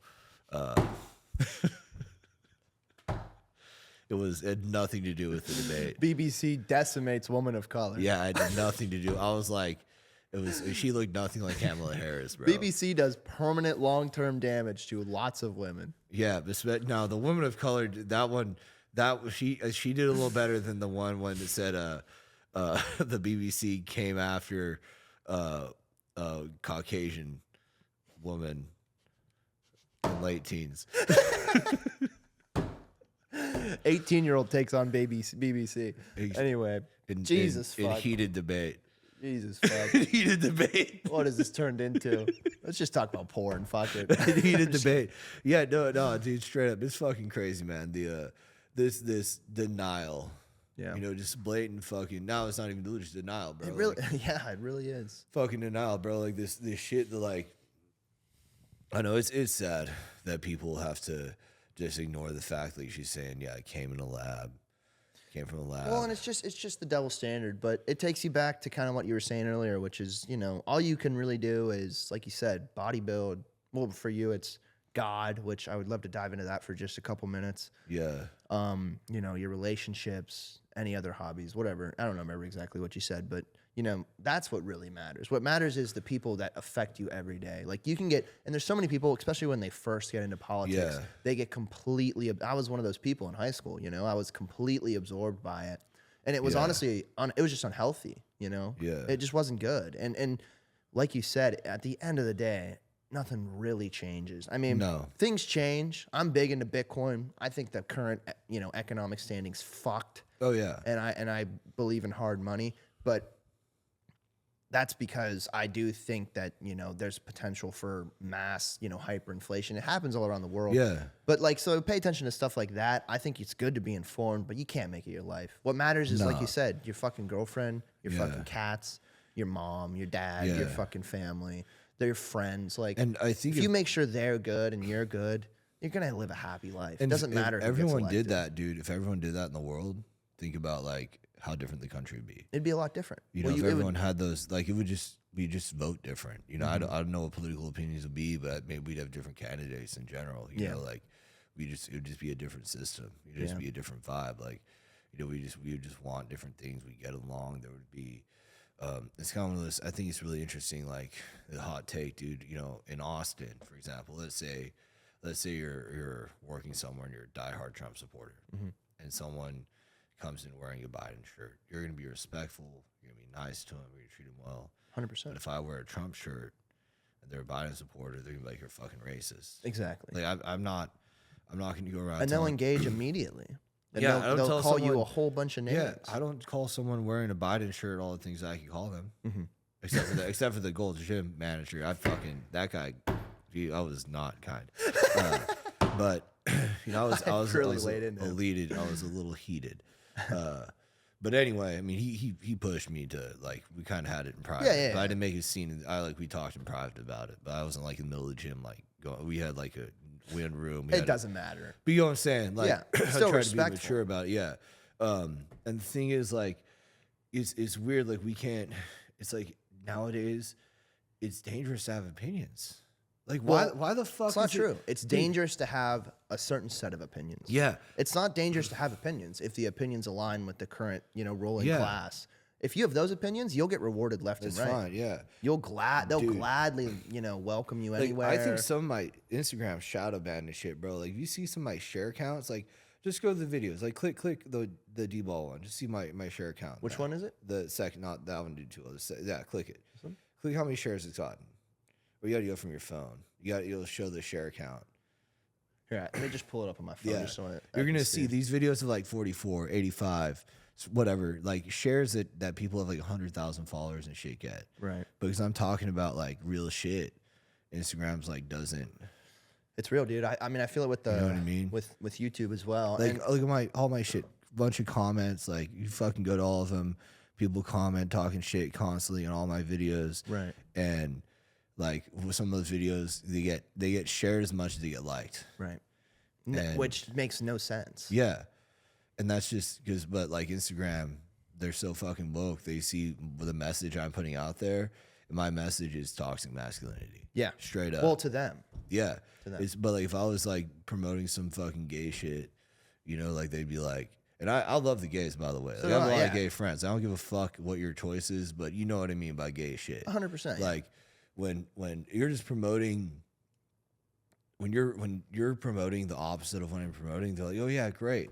But I'm trying to tell dudes to not be weak. Well, I think it's part of a larger agenda. They don't want men to be strong. If men are strong, then they feel threatened. Because, like we talked about earlier, it's men who typically lead the pack, especially in something like a rebellion. I mean, and it's happening right now. Yeah. If you don't agree with their plan, which is to literally destroy men, lift women up, make them like men, you know, I mean, women pay just as much taxes as men do now. Yeah. And that's just a cash cow for them. Yeah. If you get men strong, they're going to start calling shit out. And you see it with a lot of different people, whether it's Rogan or Tucker Carlson or, you know, and these are conservative people, but you could see it on the left too. Matt Taibbi, fucking, what's his name? Glenn Greenwald. Dude, even these Bill people, Burr. Bill Burr's turning kind of right. And he used to be super fucking left. They all did because it was good to be liberal back then. They really did stand for anti-war. Not Bill Burr. I mean, the fucking guy HBO, not Bill Burr. The HBO late night talk show. Oh, Bill Maher. Bill Maher. Yeah, sorry, Bill Maher. Yeah. Well, now he's a lot of the left will call him crazy, and it just goes to show how radical these people's brains are. You know, I said you were radical. No, these people are radical on an extent, like you said. You can't show up to work in a Trump shirt. No. You could show up to work in a Kamala shirt. Fucking rainbow and shirt. no one will fucking say anything Rainbow to shirt. you. Dude, I want to make a flag for dudes on gear. You really should. I should, dude. I was thinking about doing it, bro. It's honestly a great idea. Like Jack Lives Matter or something, dude. You know what I mean? Like just like a fucking color for all the anabolics out there. Yeah. You know You what really I mean? should. Call it like what, like DBTQ for like Danable, Trend, Boldenone. Fucking. So I want to talk about God a little bit, and I just have a couple questions, and then we'll wrap this up. All right. Your relationship with God. It's a big one. Yeah, I know it's a big thing. And, only share what you're comfortable with. I know it's personal. Well, something's been catching my mind the whole time is this picture of that young man carrying the cross. We all know who that is. Oh, Jesus? Yeah, Jesus carrying the cross. Yeah. And so my journey of spirituality is, in my program, we have we choose a God of our own understanding. I choose to follow, the teachings of Jesus Christ and the Bible and Christianity. That's what I choose. Mm-hmm. Someone wants to choose something else, that's fine. But I choose, Jesus as like Lord and Savior and all that. That's my choice. Yeah. And I don't think anyone's wrong for thinking otherwise. But my relationship with God is something that is developed, and there's a saying in the Bible, like, I stand at the door and knock. All you gotta do is open it. Mm-hmm. And everything else is taken care of from there. It's really simple. Like, you don't have to force a relationship with God. You just have one. In the beginning, you feel like you do. You're like, Brian, why don't you listen to me? Why don't you? But like, he's there. Mm-hmm. And it's just like he's listening and he's directing your life as he wants to direct your life. And I think a lot of times God directs my life in ways that I'm not going to understand. And it's just so much easier for me to just let go and just be like, all right, dude, I know you got my back. I know you haven't let me down yet in these 2 years. And there's probably a reason you shut that door. Mm-hmm. And there's probably a reason you're opening another one. Mm-hmm. I've had some pretty big doors shut in my life recently, and they're pretty bad, but I've had some new ones open. Mm-hmm. So, like, I don't, like, for example, I don't know. I really like training at Crunch. I don't know why that had to happen, but. Wait, say it again? I really like training at Crunch where that fucking lady pushed me. Mm-hmm.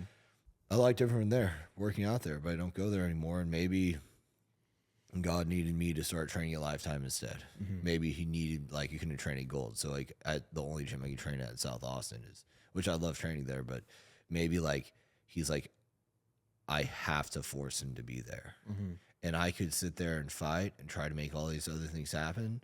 But I've learned in life, if I have to, like, there's a difference between going out and getting it versus fighting. Mm-hmm. So, like, if I have to go out and force some shit to happen, mm-hmm. it should not happen. Mm-hmm.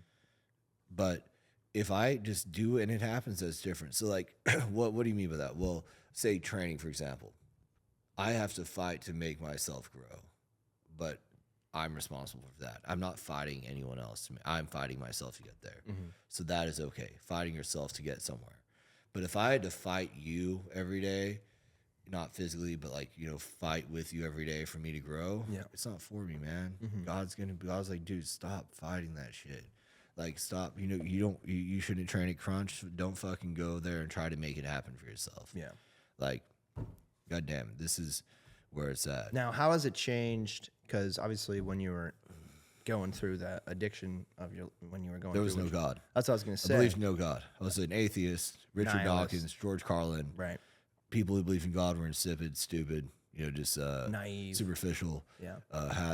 Had just couldn't actually have any sort of thought process of their own. How could they believe in something we can't prove? Right. And the longer, when I got sober, I realized it's to say it's one thing to be agnostic, but to say there is no God, it's a simple philosophical idea of the only way to know that there's no God is to be God yourself, because that's saying that mathematically speaking, in the entire universe, you are saying there is no existence of God. Mm-hmm. And the next question is, and if you believe in science, you would know, have we seen every part of the universe?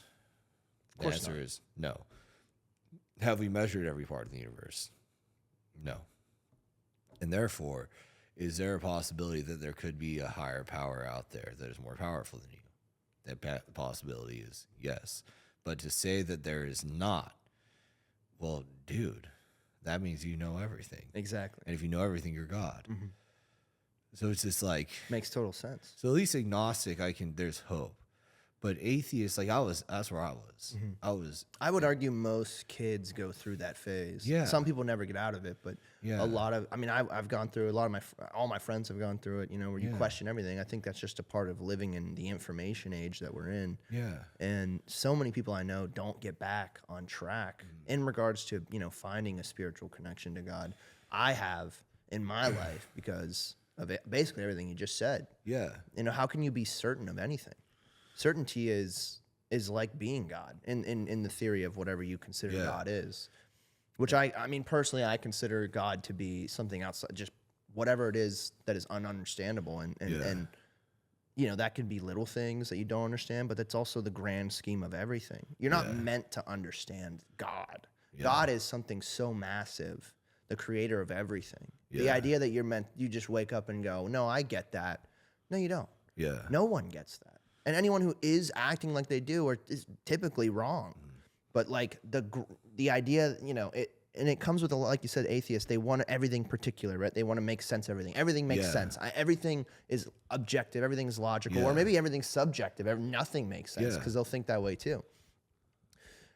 And it's just not the way the universe works. It's like you said. I mean, even if we go to another planet, if we go to another galaxy, we're going to discover something else, and that's just in the physical realm. But you don't even have to. You don't even have to travel to a different planet to have the ultimate question, which is unanswerable in theory. Well, I shouldn't say it's unanswerable, but it's ununderstandable. Also, I think you.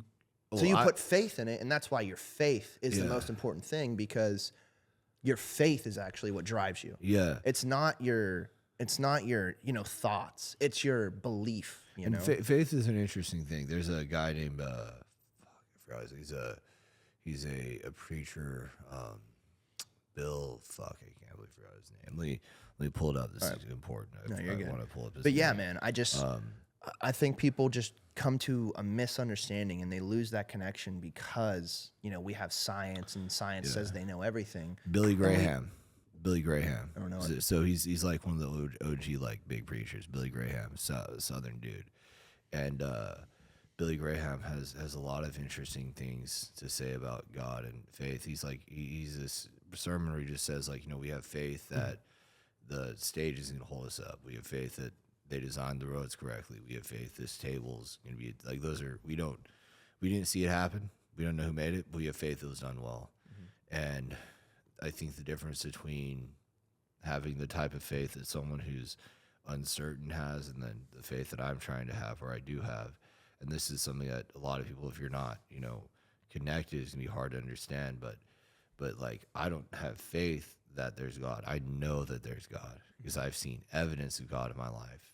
And other people might have seen evidence, they just have ignored it. But and someone can tell me I'm wrong, and that's fine. They have that opinion. They have the right, but I will die on this hill that I know there's God. I don't have faith in it anymore because faith is like, you know, it's but I think I had to start out with faith. Now I have faith that God's going to do things for me, but I don't have faith that there is God. You see the difference there? You just believe it. Yeah, purely simple. Yeah, So not complicated. I didn't fucking make this world. I didn't write these rules. Next one, if I don't like this one, well, I guess I'll have to fucking figure out the rules for the next one when I make it. Right. But I'm never going to be God. Yeah. And I don't want to be God. I don't want to make my own world. I'd be a shitty higher power. Yeah. You know? And something I wanted to say about atheism is, I think to be an atheist, you kind of have to fight to be an atheist. It's crazy. Like, you have to continuously convince yourself that there is no God. But when you're believing, I don't have to continuously convince myself that there is a God. I only have to continuously convince myself that there is no God when I'm an atheist. And that was really difficult when I started doing psychedelics. When I started doing heavy doses of psychedelics, my atheism, it was really hard to stay an atheist because I kept on like, fuck, what else is out there? But like, no, I'm definitely an atheist. Like, the psychedelics were like fighting the atheism, which is wild. And then when I got sober, that's when I just had to let go, and I tried it, and then... And those paradigm shifts in your brain are tough to go through. Yes. You come to a place where you don't know anything anymore, and you have to accept that you don't know anything. And that's a tough thing to do when you think and you've been told that we know everything. Yeah. You know? Yeah, no, I think this is really useful. Okay, let's end this. It's All right. almost 4:12. I know you got to yeah. get going. I got a couple questions for you. All right. Let me read them to you. Don't look at it. Look at me. Okay. So, go back to the bodybuilder thing. Yeah. Before you ever started, max Yeah. bench. I don't know. You don't know? I don't know. You have any idea? No clue. No. Two plates? Probably I could do 2 plates a lot of times. I never try. Never max or anything? never track. Do you max now? Nah, I just train till I'm sick. Well, let's just say this. What were you lifting, benching before? I would bench like maybe 225 like 6 times and be gassed. Now I can just keep going. At 225 only? Yeah, I can just keep going. What's the max reps you've done at like 225? fucking on Winstraw, like on a 30. God fucking damn it, dude. That is crazy. Squat, same thing. Same Just thing. reps. I don't know. I could rep out 405 a good amount of times. Like right now? Yeah. What about before? I couldn't do it at all. What are you doing? One I could plate? do like 2 plates, maybe 315 a few times, but I could squat. How many what's your reps on 405? What's your Probably like 12. God damn.